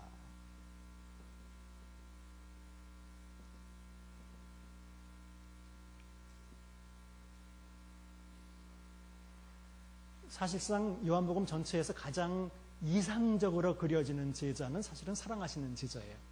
한 번도 의심해 본 적도 없고 가장 먼저 예수님을 알아채고, 근데 그 사랑하시는 제자도 결국 무덤에 들어가서 빈 무덤을 보고 믿었죠. 그렇죠? 네. 결국 이 시대 사람들은 아무리 훌륭한 제자도, 즉 사랑하시는 제자도 도마도 훌륭하지만 다 보고 믿은 사람들이에요. 어쨌든 그런 면에서 똑같아요. 이 사람들보다 더 열등하게 그려진 게 아니에요, 도마는. 그 다음에 이제 또, 저는 여기에 대해서 사실 연구를 과거에 많이 했었어요. 재밌어서. 이 전승에 보면, 그러니까 전해져 내려오는 그 기록이나 이런 것들에 보면, 도마는 티두모라는 말이 쌍둥이잖아요. 누구하고 쌍둥이였냐면, 재밌게도 예수님하고 쌍둥이였다라는 전승도 있고, 전승이 그래요, 이야기가. 제가 이 얘기를 하는 이유는 도마에 대한 전승 중에 도마를 부정적으로 나쁘게 표현한 전승이 없다는 얘기를 하기 위해서 그런 거예요. 오히려 좋은 얘기들이 더 많아요. 여러분 오히려 그런 얘기는 못 들어보셨겠지만 고대 전승에는 베드로가 예수님 부활한 걸 부인해서 손가락을 여기 넣어보고 그러고 나서야 믿었다는 그런 전승이 있어요. 재밌게도. 그러니까 전승으로 따지자면 도마가 베드로보다 더 좋은 긍정적인 전승이 있어요. 그런 거 저런 걸 다 넘어서서 여러분들 소위 외경의 특징 중에 하나는 익명성인데, 또는 위대한 사람들의 어떤 그 사도들의 이름을 빌어서 그 위대한 사람들의 이름을 빌어서 내지 않으면 누가 읽어요?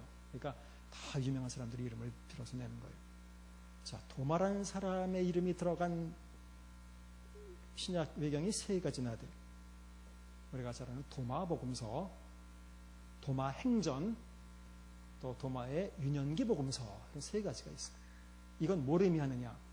도마는 그 시대에 사람들에게 존경받는 이름을 빌었을 만큼 존경받는 위대한 인물이었다라는 것을 증명해주는, 이건 역사적인 사건이에요. 그렇지 않으면 그럴 수 없어요. 그리고 아주 상식적인 또 이야기 하나. 여러분 한번 잠깐 의심해 봤다고 그 사람이 평생 의심 많은 도마라고 별명이 붙고 지킨다면 여기서 나만 알 사람 누가 있겠어요? 그러면 보세요. 베드로는 몇 번 부인했어요? 그럼 베드로는 뭐라고 그러면 별명이 붙어야 돼? 한번 생각해 보세요. 평생 그러면 완전히 배신의 제왕, 무슨 배신의 종결자. 그래야 되는 거 아닙니까? 다윗은 생각해봐요. 다윗은 간음했죠. 거기다가 사실은 그 우리아를 사실은 사주에서 죽인 거 아니에요? 살인한 거 아니에요? 어떻게 보면. 완전히 이건 살인자, 뭐. 한 번, 잠깐 잘못한 것 때문에. 한 번. 영원히 그게 그 사람이 어떤 레이블로 붙여진다면. 어떻게 살아요? 이게 좀 살아. 상식적으로도 말이 안 되는 얘기잖아요. 이게 도대체 어느 누가 도대체 도마를 언제 그렇게 의심 많은 사람이라고 레이블을 붙여놓고 또 보험성화까지 만들어 놓고 그렇게 했는지 모르지만 그 사람 책임져야 돼, 진짜로. 그때에서. 상식적으로도 그건 아니에요. 그러니까 도마는 잠깐 의심했지만 그 바로 다음에 오히려 가장 위대한 고백을 한 사람이 됐어요. 마치 베드로가 부인했지만 돌이켜서 사람들을 그 양을 치는 좋은 훌륭한 목자가 됐듯이 도마는 그렇게 훌륭한 사람으로 그려지고 있어요. 그러니까 오히려 여기 복음서에서는 도마는 이렇게 보고 믿은 사람들의 대표로 그린 거예요.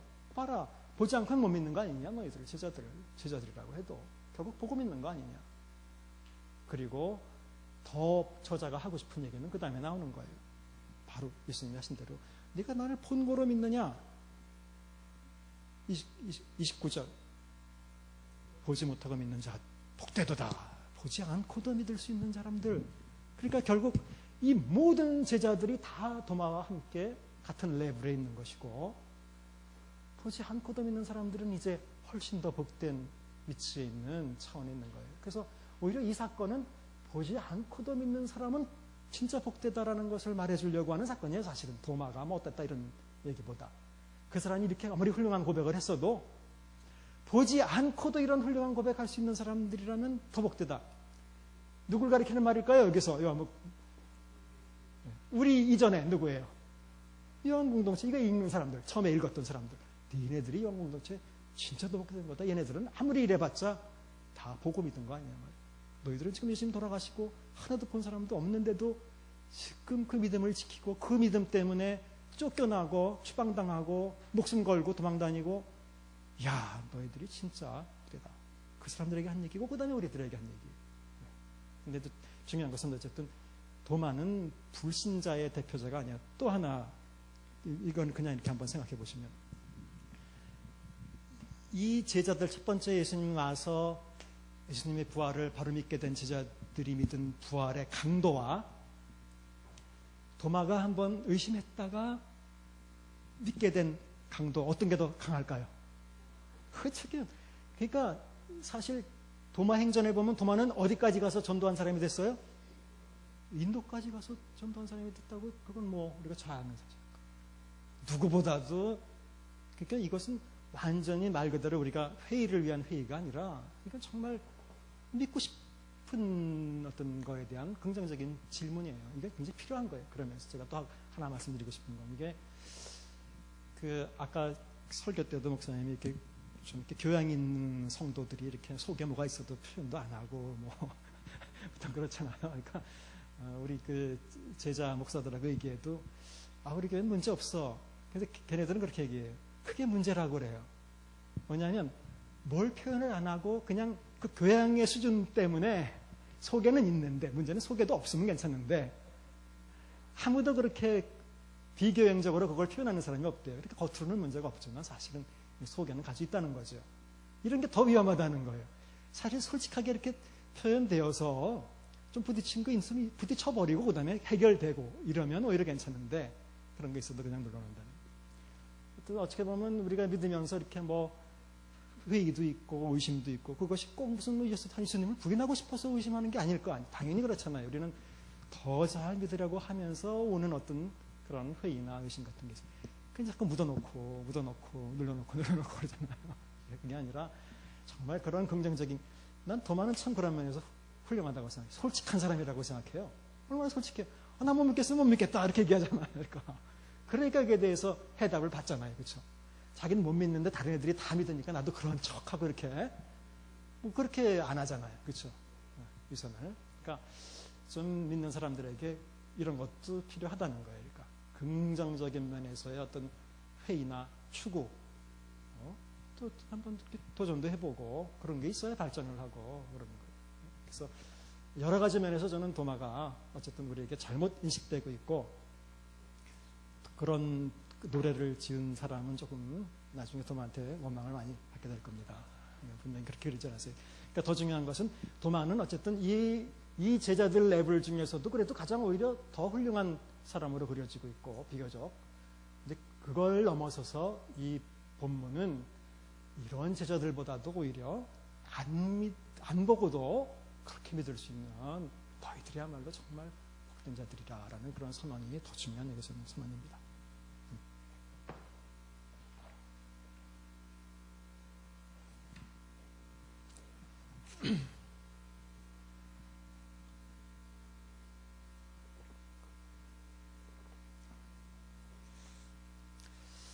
자, 그 다음에 43쪽. 이제 뭐 다 끝이 이제 보입니다. 뭐 성령. 성령이 강하다, 성령에 대한 그 성령론이, 뭐 교리나 조직신학에서 성령론 하려면 요한복음 거치지 않으면 성령에 대해서 말할 수 없어요. 그러니까 성령에 대해서 많이 얘기한단 말이에요. 성령은 사람을 거듭나게 하신다. 물과 성령으로 거듭나지 않으면, 이게 뭐 논란이 많이 되는 거잖아요. 여기서 물이 뭐냐. 그래서 뭐 일반 사람들은 뭐 말씀이다, 또는 뭐 육체적인 출생이다, 뭐 여러 가지 그 해석들이 있어요. 또는 그냥 성령, 물이 곧 성령을 의미한다라든지. 근데 일단 물이 여기서 말씀을 의미한다라고 말하기는 굉장히 어려워요. 왜냐하면 이런 게 가능하다면, 사실 저는 뭐 성경 해석하기 어떻게 보면 전공인데 요한복음 전체가 이르려자면 물하고 말씀을 연관시키는 뭐 그런 부분들이 여러 군데 있으면 가능해요. 그것이. 그렇지 않으면 물을 그냥 말씀이다 이렇게 표현한다는 것은 자기 그냥 생각에서 말한 것에 불과해요. 그러니까 다른 것으로 연결시키기가 참 어려운데, 요한복음도 누가복음이나 마태복음 못지않게 구약적인 내용들이 참 많이 들어가 있거든요. 구약 인용들도 생각보다 굉장히 많아요. 그리고 예수님을 메시아로 믿는다는 것도, 원래 요한공동체의 주된 멤버들이 유대인이었다는 것을 본다면 구약적인 사상이 생각이 아마 여기 들어있는 것이라고 보는데, 그래서 그 중에 가장 구약 성경하고 가까운 구절이 에스겔 거기 나온 대로 36장 25절 27절 부분이 가장 좀 이 부분과 관련이 있는 것 같아요. 36장 24절부터 제가 읽는다면, 내가 너희를 여러 나라 가운데서 인도하고 내고 여러 민족 가운데서 모아 데리고 고국 땅으로 돌아가서 25절 맑은 물을 너희에게 뿌려서 너희를 정결하게 하되 곧 너희 모든 더러운 것에서와 모든 우상 숭배에서 너희를 정결하게 할 것이며, 26절 또 새 영을 너희 속에 두고 새 마음을 너희에게 주되 너희 육신에서 굳은 마음을 제거하고 부드러운 마음을 줄 것이며, 또 내 영을 너희 속에 두어 너희로 내 율례를 행하게 하리니 너희가 내 규례를 지켜 행할지라. 내가 너희 조상들에게 준 땅에서 너희가 거주하면서 내 백성이 되고 나는 너희 하나님이 되리라.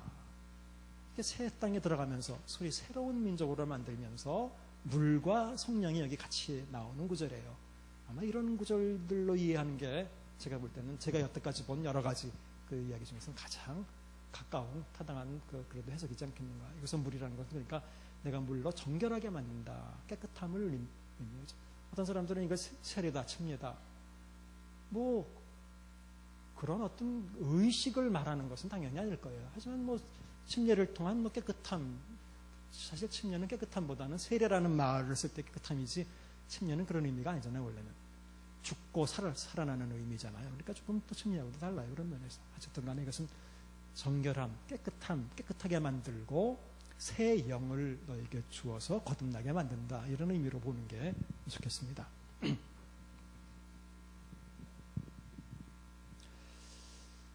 그 다음에 믿음을 믿는 자들은, 계속 믿는 자는 배에서 생수의 강들이 흘러나올 것이다 라는 표현이 성경인데, 생수의 강.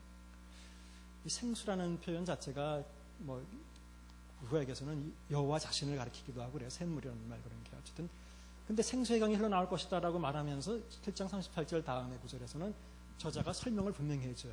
이 생수의 강은 그들이 받는 성령을 의미한다라고 분명하게 얘기해요. 성령을 의미한다. 그래서 재밌게도 성령이 여기서는 강, 생수의 강으로 이렇게 이미지가 됐어요. 지난주에 제가 성령을 불로 이렇게 연관시키는 것은 조금 이미지가 다르다. 우리는 자꾸 없다라는 것 때문에 그렇게 연관시키는 것 같은데, 그런 의미에서가 아니라 구약에서는 성령을 이렇게 정화시킨다, 불로치지죠, 그런 것처럼 그런 의미에서라면 그건 심판을 의미하고 정화를 의미하는 면에서는 불이라고 연결시킬 수 있는데, 우리가 생각하는 의미에서는 성령을 그렇게 불이라고 연결시키는 경우가 없다. 오순절 얘기는 혹시 대가 다음에 뭐 사도행전 할 때 할 수 있으면 하도록 하겠죠. 여기서 보면 재밌게도 성령은 불이 아니라 물로 연관이 되는. 그래서 여러분들은 물 같은 성령을 원하는가, 불 같은 성령을 원하는가, 그건 뭐 자기 취향에 따라서 다를 수도 있겠는데, 재밌게도 여기서는 배에서 생수의 강이 흘러나오도 끝도 없이 흘러나오는 그 쿨한 그것을 성령의 이미지와 연관을 시켰어요. 불이란 거는 한번 뜨거 하면 금방 식죠, 또. 그렇죠? 그건 겉에만 뜨거워지죠, 어떻게 보면. 이 생수의 강은 안에서부터 계속 흘러나오는 거예요. 또 어떤 이미지가 여러분들이 더 좋은지.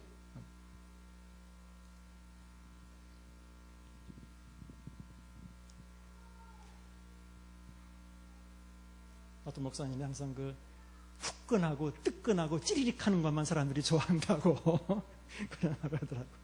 이렇게 좀 감성적으로 뭔가 이렇게 확 느껴지는 이런 것들을 좋아하는 것 같아요. 자, 뭐 요한복음만 성령을 보혜사라고 부른다, 이건 뭐 이미 말씀드렸고, 또 네 번째, 그분은 또 다른 보혜사라고 표현된다라는 말씀도 들었어요. 그래서 예수님이 하셨던 일을 다 그대로 해요. 똑같은 그 파라클레토스이기 때문에. 그래서 예수님 대신에 영원히 함께 계실 것이고, 모든 것을 가르치고 생각나게 하실 것이고, 죄에 대해서, 의에 대해서, 심판에 대해서 생각을 청구할 것이다. 이것은 예수님이 하신 일들을 그대로 하시게 됩니다.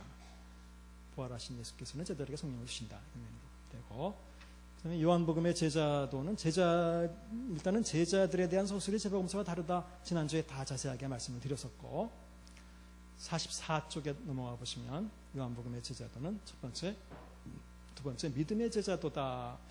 고난의 제자도나 포기의 제자도는 형제대전. 고난의 제자도는 배경에 있어요. 이미 이 사람들이 고난받고 뛰쳐나오고 핍박받고 이런 상황이기 때문에 이건 배경에 있어요, 이미. 하지만 자꾸 이제 말로 언급되어서 강조되지는 않는다고 볼 수 있죠. 포기의 제자도는 그렇게 많지 않아요, 여기서는. 오히려 믿음의 제자도가 가장 강하게 요한복음에서는 당연히 믿음을 지키고 유지하는 것. 그 다음에 사랑의 제자도, 세 계명을 너에게 주노니 서로 사랑해라. 너희가 서로 사랑하면 사람들이 너희를 보고 내 제자인 줄 알리라. 그러니까 예수님의 제자인 줄을 사람들이 알 수 있는 표지, 기준은 뭐냐? 기도하는 것도 아니고 뭐 교회 열심히 나간다고 하는 것도 아니고, 일단 사랑하는 게 보여지면 저 사람들은 예수의 제자구나라는 걸 사람들이 알 거다 말이에요. 사랑이. 그래서 요한복음에는 하나님 사랑, 이웃 사랑, 원수 사랑에 대한 언급이 없다. 서로 사랑만 강조된다. 모든 사람은 제자들의 서로 사랑을 통해서 그들이 예수의 제자인 것을 알게 된다. 세 번째, 예수를 사랑한다는 것은 단순히 감정적인 표현이 아니라 그분의 말씀과 계명을 지키는 것이다. 그건 여러 번 나와요. 이것은 내가 나를 사랑하면 나의 계명을 지킬 것이다 라고 나와요. 너무 감정이 아니라면 단순히. 그 다음에 진정한 사랑은 목숨까지 내어주는 사랑이다. 그리고 예수를 사랑하라는 명령은 없지만 예수께서는 나중에 베드로에게 자신을 사랑하는지 3번이나 확인하십니다. 그다음 네 번째, 전도의 제자들라고 말씀을 드렸는데, 이건 제자들의 특성이 이미 지난번에 보셨지만, 다른 복음서에서는 예수님이 직접 제자들을 다 부르시지만 요한복음에는 나다나엘 한 명만 부르시고 나머지는 다 또 누가 누구를 데리고 오고 누가 누구를 데려오고 이런 식으로 제자가 된다라는 것을 여러분들이 확인하실 수 있을 거예요. 자, 표적은 그냥 생략하겠습니다. 다른 복음서에서는 지난번에 말씀드렸지만 표적이라는 단어가 악하고 엄난한 세대가 표적을 구하나 이런 식으로 부정적으로 그려졌지만, 요한복음에서는 이것이 예수님이 어떤 분이신가를 보여주는 긍정적인 표징으로 이해되고 있다, 이렇게 말씀드릴게요. 자, 그냥 이 정도로 전체적으로 계획한 내용을 끝내면서, 자, 우리가 한 학기 동안 이제 복음서를 다루면서 일단 중점은 몇 가지, 복음서가 얼마나 많이 어떻게 다른가를 중점을 두었어요. 그렇죠? 과거 여러분들이 특히 마태마가 누가복음 이 세 복음서는 너무너무 비슷하다고 느꼈기 때문에 큰 차이를 못 느끼실 텐데 그런 것들을 구체적인 본문을 통해서 어떻게 다른지, 그러니까 여러분들은 복음서 그러면 어떻게 보면 하나의 복음서를 가지고 있었을지는 모르지만 정말 4개의 복음서가 분명히 존재한다는 것을 아마 느낄 수 있었을 것입니다. 그 다음에 또 중간중간에 문맥을 통해서 구절을 해석하는 법 이런 것도 좀 여러분들에게 말씀을 드리려고 했고, 그 다음에 우리의 목표 중에 가장 중요한 것 중에 또 하나는 1세기 처음 독자들이 성경을 읽었을 법하게 지금도 좀 읽어보자라는 게 굉장히 중요한 것이었어요. 이게 이제 우리하고 아마 가장 많이 차이가 나는 부분이었다고 생각이 돼요. 우리는 이미 21세기에 살고 있고 많은 기독교 서적들을 개인적으로 봐왔고 또 교회 전통 속에서 많은 것들을 그대로 비판 없이 우리가 또 비판할 수 있을 만한 능력도 없죠. 그냥 받아들여왔던 그런 성경의 신앙 내용과 성경 자체가, 복음서 자체가 추구하고 있는 신앙 내용이 좀 많이 좀 다르다라는 걸 여러분들이 느꼈을 거예요. 그런 부분들에 초점을 맞춰서 쭉 진행을 해봐왔습니다. 이렇게 처음 시간에 말씀드렸지만 이렇게 그 일반 평신도들을 대상으로 그냥 두세 번 하는 게 아니라 이렇게 길게 어떻게 보면 풀로 한 학기를 공부한 것은 저로서도 처음 경험이었습니다. 어느 정도 수준에 제가 수준을 맞춰야 될지 이런 것도 제가 사실은 가늠을 잘 못하겠고, 또 다음 학기를 사실 제 마음속에는 해야 될지 말아야 될지 또는 뭐 여러 가지 하여튼 굉장히 좀 복잡하게 아직도 이제 마음속은 좀 오락가락 하는데, 그건 하여튼 여러분들이 좋은 제안들이 있거나 또 뭐 여러 가지 피드백이 있으면 뭐 저한테 말씀해 주셔도 좋고 또 김현 목사님에게 말씀을 해주시면 제가 참고로 하도록 그렇게 하겠습니다. 원래 계획대로 지난번에 계획한 대로 30분 일찍 끝났고, 혹시 이제 그동안 정말 이거는 꼭 질문하고 싶었다라든지 또는 오늘 한 내용에서 질문이 있으면 혹시 그런 중요한 부분들이 있으면 제가 질문을 좀 받겠습니다. 하겠습니다. 질문. 우리 공부한 것들에 대한. 네.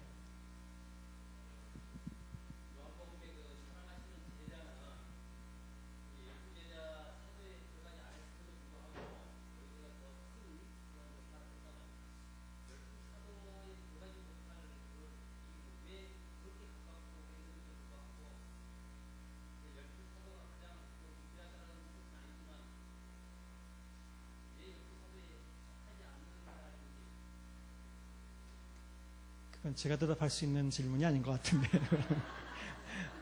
제자들 중에서 그건 뭐 12, 아니, 뭐 그런 걸 넘어서서 지금 복음서를 썼다고 하는 앞에 마태, 마가, 누가 중에서 사도는 마태밖에 없어요.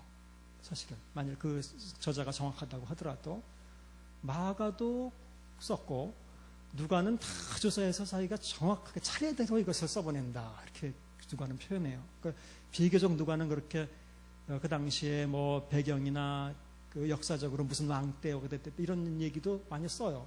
누가도 사도가 아니었거든요. 그러니까 뭐 그렇게 본다면 사도가 아니더라도 얼마든지 뭐 그것은 쓸 수 있지 않겠느냐. 그리고 또 예수님 옆에 증인들은 사도 아니라 예수님의 형제들도 있고 많이 있잖아요, 사실은. 예수님의 형제들도 사도는 아니었죠. 옆에서 본 사람들은. 그러니까 그것을 왜 사도에 안 들어갔을까? 그것은 뭐 그건 모르죠.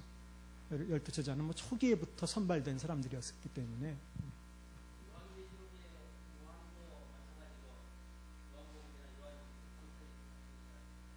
요한계시록은 보통 저자가 다른 사람으로 보는 게 일반적입니다. 네. 또. 네.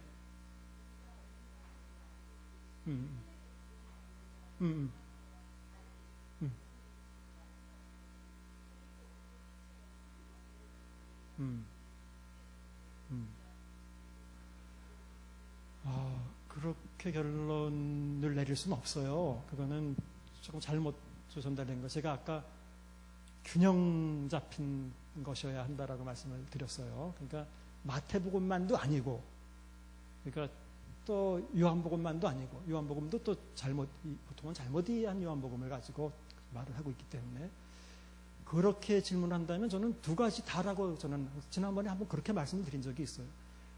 행함도 맞고 믿음도 맞다라는 거예요. 근데 우리 머릿속에 또 그 말씀 드렸는데 우리 머릿속에 믿음과 행함이 이분법적으로 다른 단어로 머릿속에 들어있다는 게 더 문제인 거예요. 사실은 진정한 믿음이라는 것은 행함을 포함하는 게 진정한 믿음이고 진정한 행위라는 것은 올바른 믿음에 근거한 게 진정한 행위예요.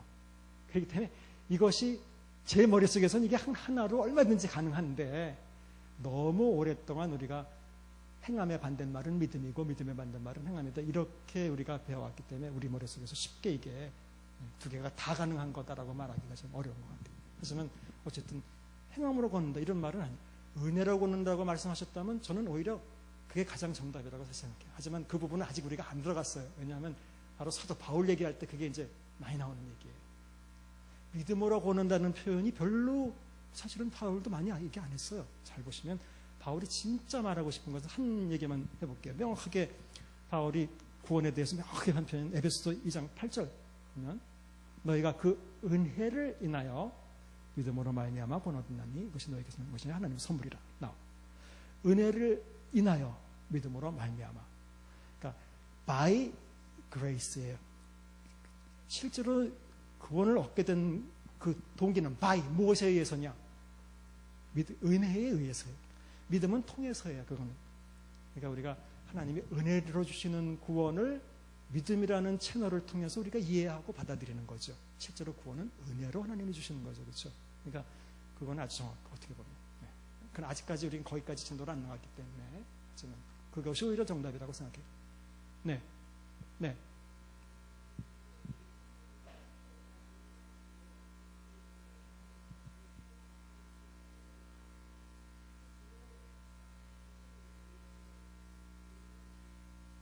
그건 진짜 죄를 지은 죄인들이기도 해요. 거기는. 네. 플러스 두 가지가 다예요. 그 바리새인들이나 사두개인들에 의해서 죄인이라고 정죄된 사람들. 둘 다 가능해요. 네. 실제로. 네. 네. 네. 네. 네. 네.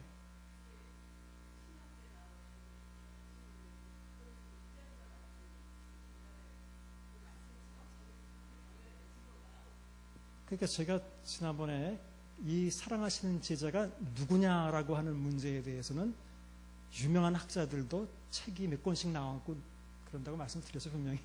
그러니까 뭐 그 사랑하시는 제자가 누구냐라는 문제에 대해서는 논란이 많고, 예? 논란이 많고 그것이 정확히 요한이냐 이거는 뭐 몰라요. 요한이란 사실은 그 중에서 만약 학자들이 말하는 그 책에서 요한이 될 가능성은 사실은 좀 낮아요. 오히려 지난번에 잠깐 운을 띄었지만 도마라든지 그 사람들은 나사로 이런 사람들을 더 사랑하시는 제자와 가까운 그 인물도 그려요. 근데 자꾸 이제 그런 문제는 집중을 안 하시는 게 좋을 것 같아요. 그러니까 너가 요한이냐 아니냐 뭐 그게 왜 그렇게 중요하지 않잖아요. 성경이 중요한 거는 가장 성경적인 대답은 사랑하시는 제자 그가 누구든지 whoever he was 그거 누구든지 상관없어요. 그냥 사랑하시는 제자가 졌다고 그건 성경이 명확하게 말하고 있는 거기 때문에 그냥 그렇게 하시면 돼요.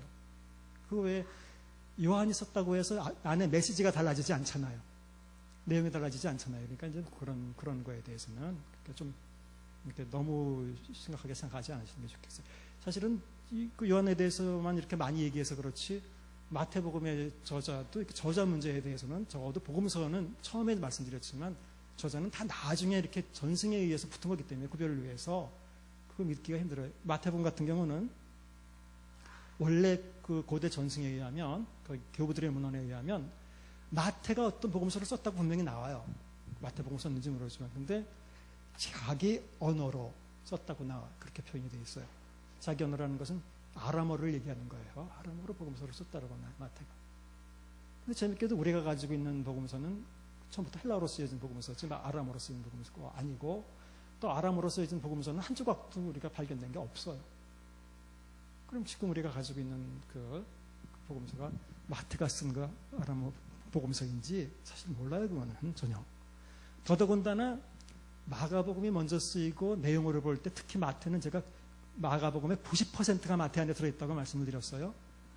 그러니까 문학적인 literal dependence가 있다는 말이에요. 그러니까 문학적으로 분명히 마태복음의 저자는 마가복음을 참조해서 썼다라는 게 아마 거의 분명한데 그것도 너무 웃기잖아요. 마태가 12사도 중에 하나인데 그나마 복음서 저자 중에서는 왜 12사도 중에 하나가 남이 쓴 거 마가는 사도도 아니고 아무도 아닌데 그걸 보고 쓰냐고 옮긴단 말이에요. 말도 안 되는 얘기잖아요. 이것도. 그러니까 사실 여러 가지 이렇게 그것들을 저자 문제를 다지다 보면 여러 가지로 이게 어긋나고 안 맞는 게 많아요.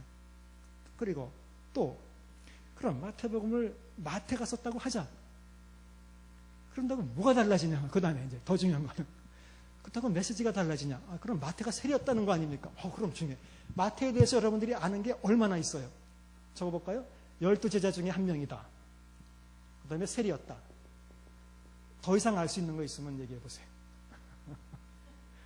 그럼 이 두 정보가 마태복음을 해석하는데 얼마나 큰 도움을 주냐 말이에요. 이 두 가지 정보가. 그러면 모든 걸 다 마태복음 메시지를 다 세리와 연결시켜서 그럼 해석할 거냐, 예를 들자면.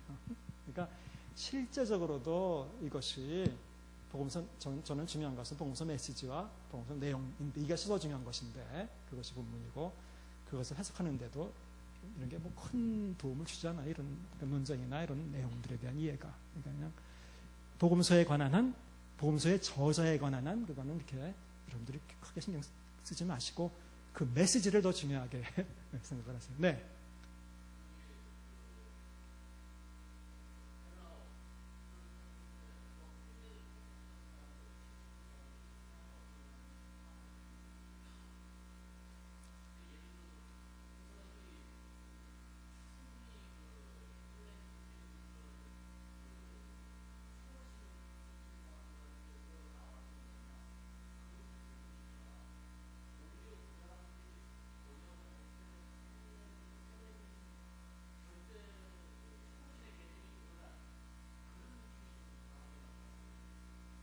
그래서 지금 70인이라는 거는 지금 구약 70인역을 말씀하시는 것 같은데. 네. 번역이 아니라 그냥 쓴 거죠. 헬라어로. 네. 그 저자들, 성경 저자들 말씀하시는 거예요. 네. 네. 그러니까 안 받을 수 없죠. 언어가 바뀌면 언어 안에는 문화나 사상이나 모든 게 들어있기 때문에 표현 속에는. 그러니까 그건 뭐 어떻게 보면 아주 자연스러운 언어가 바뀌면서 자연스러운 현상이라고 볼 수 있어요. 헬라적인 어떤 사상이나 그런 것들이 있죠. 네. 네.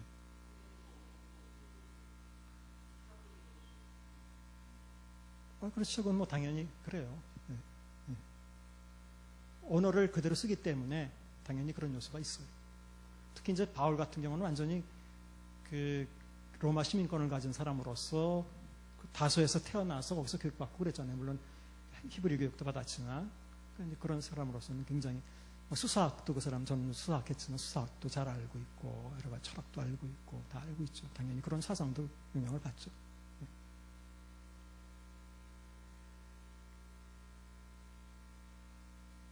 네.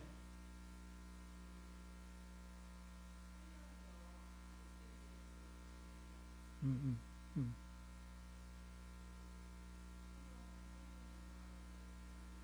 모호하다. 네.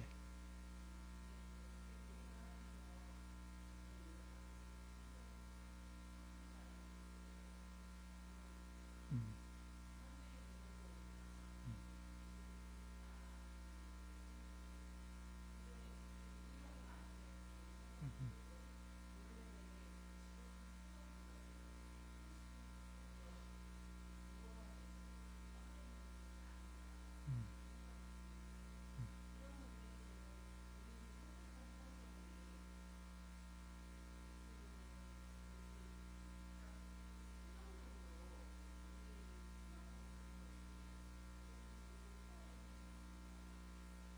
사람의 선택에 의해서 어쨌든 달라질 수 있다 그거죠. 이렇게 이제 모호하다라고 이렇게 표현할 때는 당연히 원본 성경을 전제로 하는 게 정상인 거예요. 그렇죠? 그다음에 나머지는 모든 게 다 번역서이건 영어 번역이건 우리말로 번역이건 그건 솔직히 번역의 한 가지에 불과한 거예요. 근데 과거에 우리 이제 개혁 성경 개혁 개정 전에 워낙 오랫동안 써왔으니까 우리는 그 성경이 모호하다라고 이렇게 자꾸 생각을 번역이 그것이 마치 그 영어 쓰는 사람들이 킹 제임스 버전을 과거부터 옛날부터 이제 모호한 성경처럼 이렇게 생각했던 것처럼 전통에 의해서 오래 썼기 때문에 그건 뭐 여러 번역 성경 중에 하나일 뿐이에요. 그런데 초신자일 경우에 누가 권해줘야 되겠지만 때때로 초신자일 경우에는 뭐 어떤 때는 의역된 성경을 권해주기도 하는 이유는 처음부터 신학적인 많은 내용들을 이해할 수는 없고 그저 전체적인 줄거리나 내용들을 그냥 그런 것들을 이해하는 데 도움이 되려고 한다면 조금 쉬운 성경을 읽게 하는 게 좋겠죠. 이것은 뭐 또 어린아이나 또는 뭐 중고등학생이나 이런 애들은 또 자신들이 이해할 수 있는 언어의 수준이나 정도가 있기 때문에 하지만 이제 올바로 성경 공부를 하고 조금 더 오래 믿고 성숙한 그리스도인이 되려고 하고 그런 사람들은 좀 정확성을 좀 추구하려면 가능하면 조금 더 사실 이게 조금 더 정확하다는 표현이라는 게 참 어려워요. 어떤 성경은 이쪽 성경이 조금 더 번역이 잘 돼 있고 제가 볼 때 그것도 뭐 누가 보느냐에 따라 다를 수도 물론 있지만 그래요. 그래서 근데 우리말에서는 저는 그냥 새 번역 성경 그것이 좀 낫다 저는 항상 그렇게 생각을 해요. 영어에서도 어떤 것은 그 NASB가 좀 낫고 어떤 것은 또 ESB가 좀 낫고 하다 보면 좀 이렇게 막 왔다 갔다 해요. 그래서 NASB나 ESB 이런 것들이 좀 낫다고 생각을 합니다. 그건 할 수 없어요. 현대 지금 우리가 가지고 있는 성경은 하나의 번역서다라는 거라고 인정해야 돼요. 그건 뭐 너무 당연한 거예요. 네.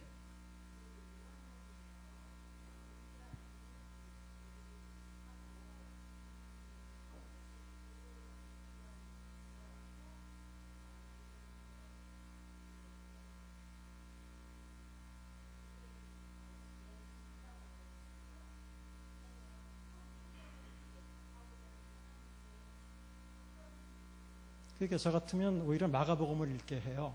저 같으면. 왜냐하면 제일 짧고 그 다음에 뭐 마태복음도 참 좋지만 마태복음은 처음에는 또 무슨 족보도 나오고 막 이러니까 좀 성경이 좀 아주 아무것도 모르는 사람들은 진짜로 우리 족보도 모르는데 뭐 누가 누굴 낳고 좀 그래요. 그냥 마가복음이 짧고 예수님의 생애를 간단하게 쭉 이렇게 쉽게 이렇게 볼 수 있으니까 마가복음 읽고 그 다음에 이제 마태복음 읽고 뭐 이런 식으로 요한복음은 아마 실제로 여러분들이 요한복음을 정말 한 구절 한 구절 의미 있게 보면서 읽어보세요. 굉장히 어려워요. 굉장히 어려워. 네. 네.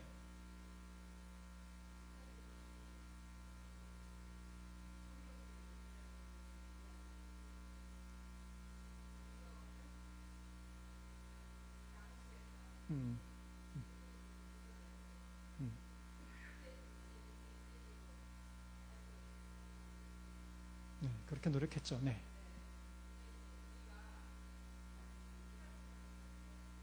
네, 뭐 할 때요? 아, 네네네. 네.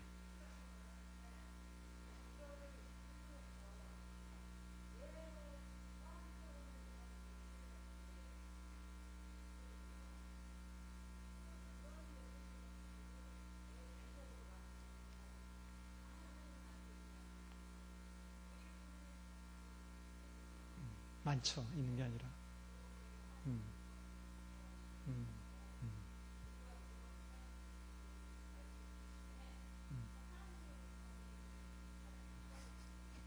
음.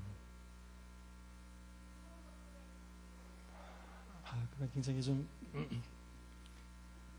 큰 건데.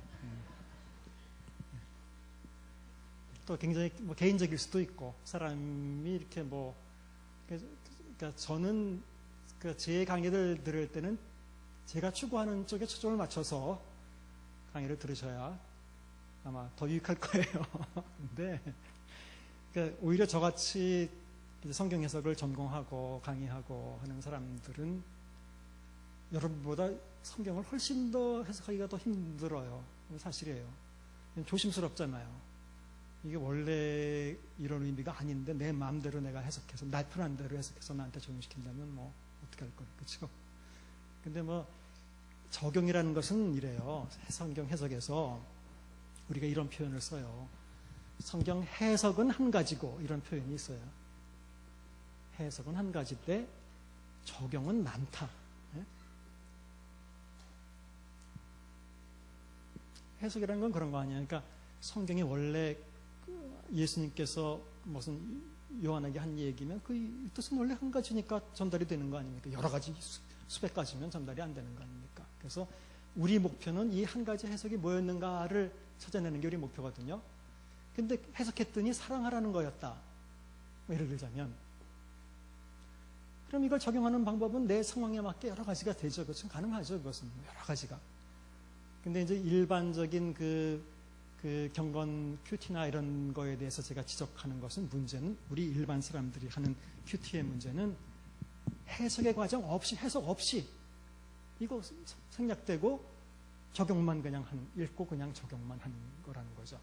그러니까 원래 이것이 무엇을 의미했는지에 대해서는 모르는 채로 그냥 내가 어떻게 그러니까 해석 없이 적용을 한 거예요. 그러다 보니까 해석 자체도 잘못 해석하게 되는 결과를 낳게 되죠. 그래서 언젠가 제가 말씀드렸을 거예요. 이제는 그 큐티를 할 때 자꾸 적용 중심으로 자꾸 찾아서 하지 말고 성경 자체가 어떤 의미를 가지고 있는지 이것을 이해하는 것을 중심으로 먼저 하는 게 좋겠다. 그런 제가 제안을 드린 적이 있어요. 네.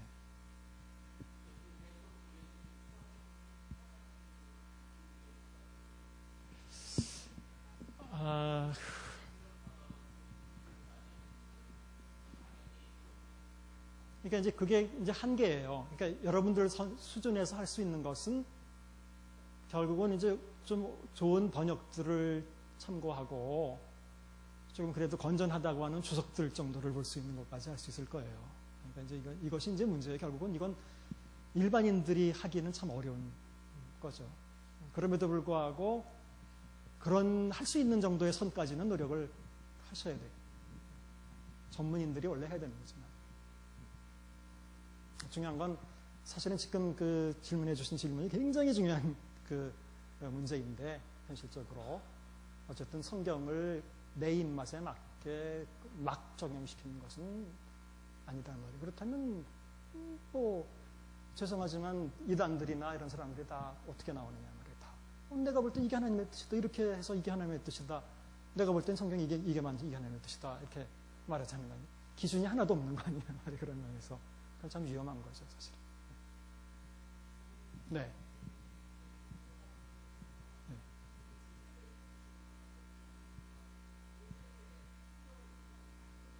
그렇죠. 네.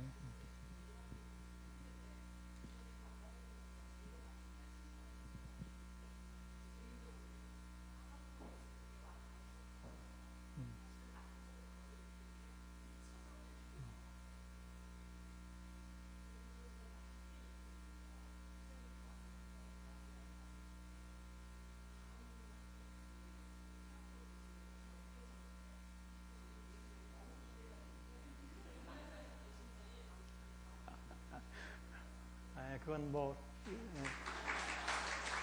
그거는 다른 질문 그거 말고 혹시 사실 아직 굉장히 뭐 좋은 질문들이 나오는데 어쨌든 아까 하신 그 질문에 대해서는 하여튼 다음에 또 진행이 된다면 더 좀 많이 들으시고 또 평가하시기 바래요. 근데 이제 그 부분이 한계예요. 저는 여러분들에게 1세기 독자들이 성경을 읽은 것처럼 좀 읽어달라고 권하고 있지만 저는 그렇게 하기 위해서 가장 기본적이 되는 그 좀 도움만 드리는 것 뿐이잖아요. 사실은 실제로 해야 되는 분들은 여러분들인데 여러분들이 과연 어렵죠. 뭐 원어를 아는 것도 아니고 뭐 실제로 성경에 대해서 더 이렇게 전문인처럼 많이 하는 것도 아니고 그렇기 때문에 그게 좀 어려울 것 같은 생각이 들어요. 혹시 다른 질문? 네. 네. 네.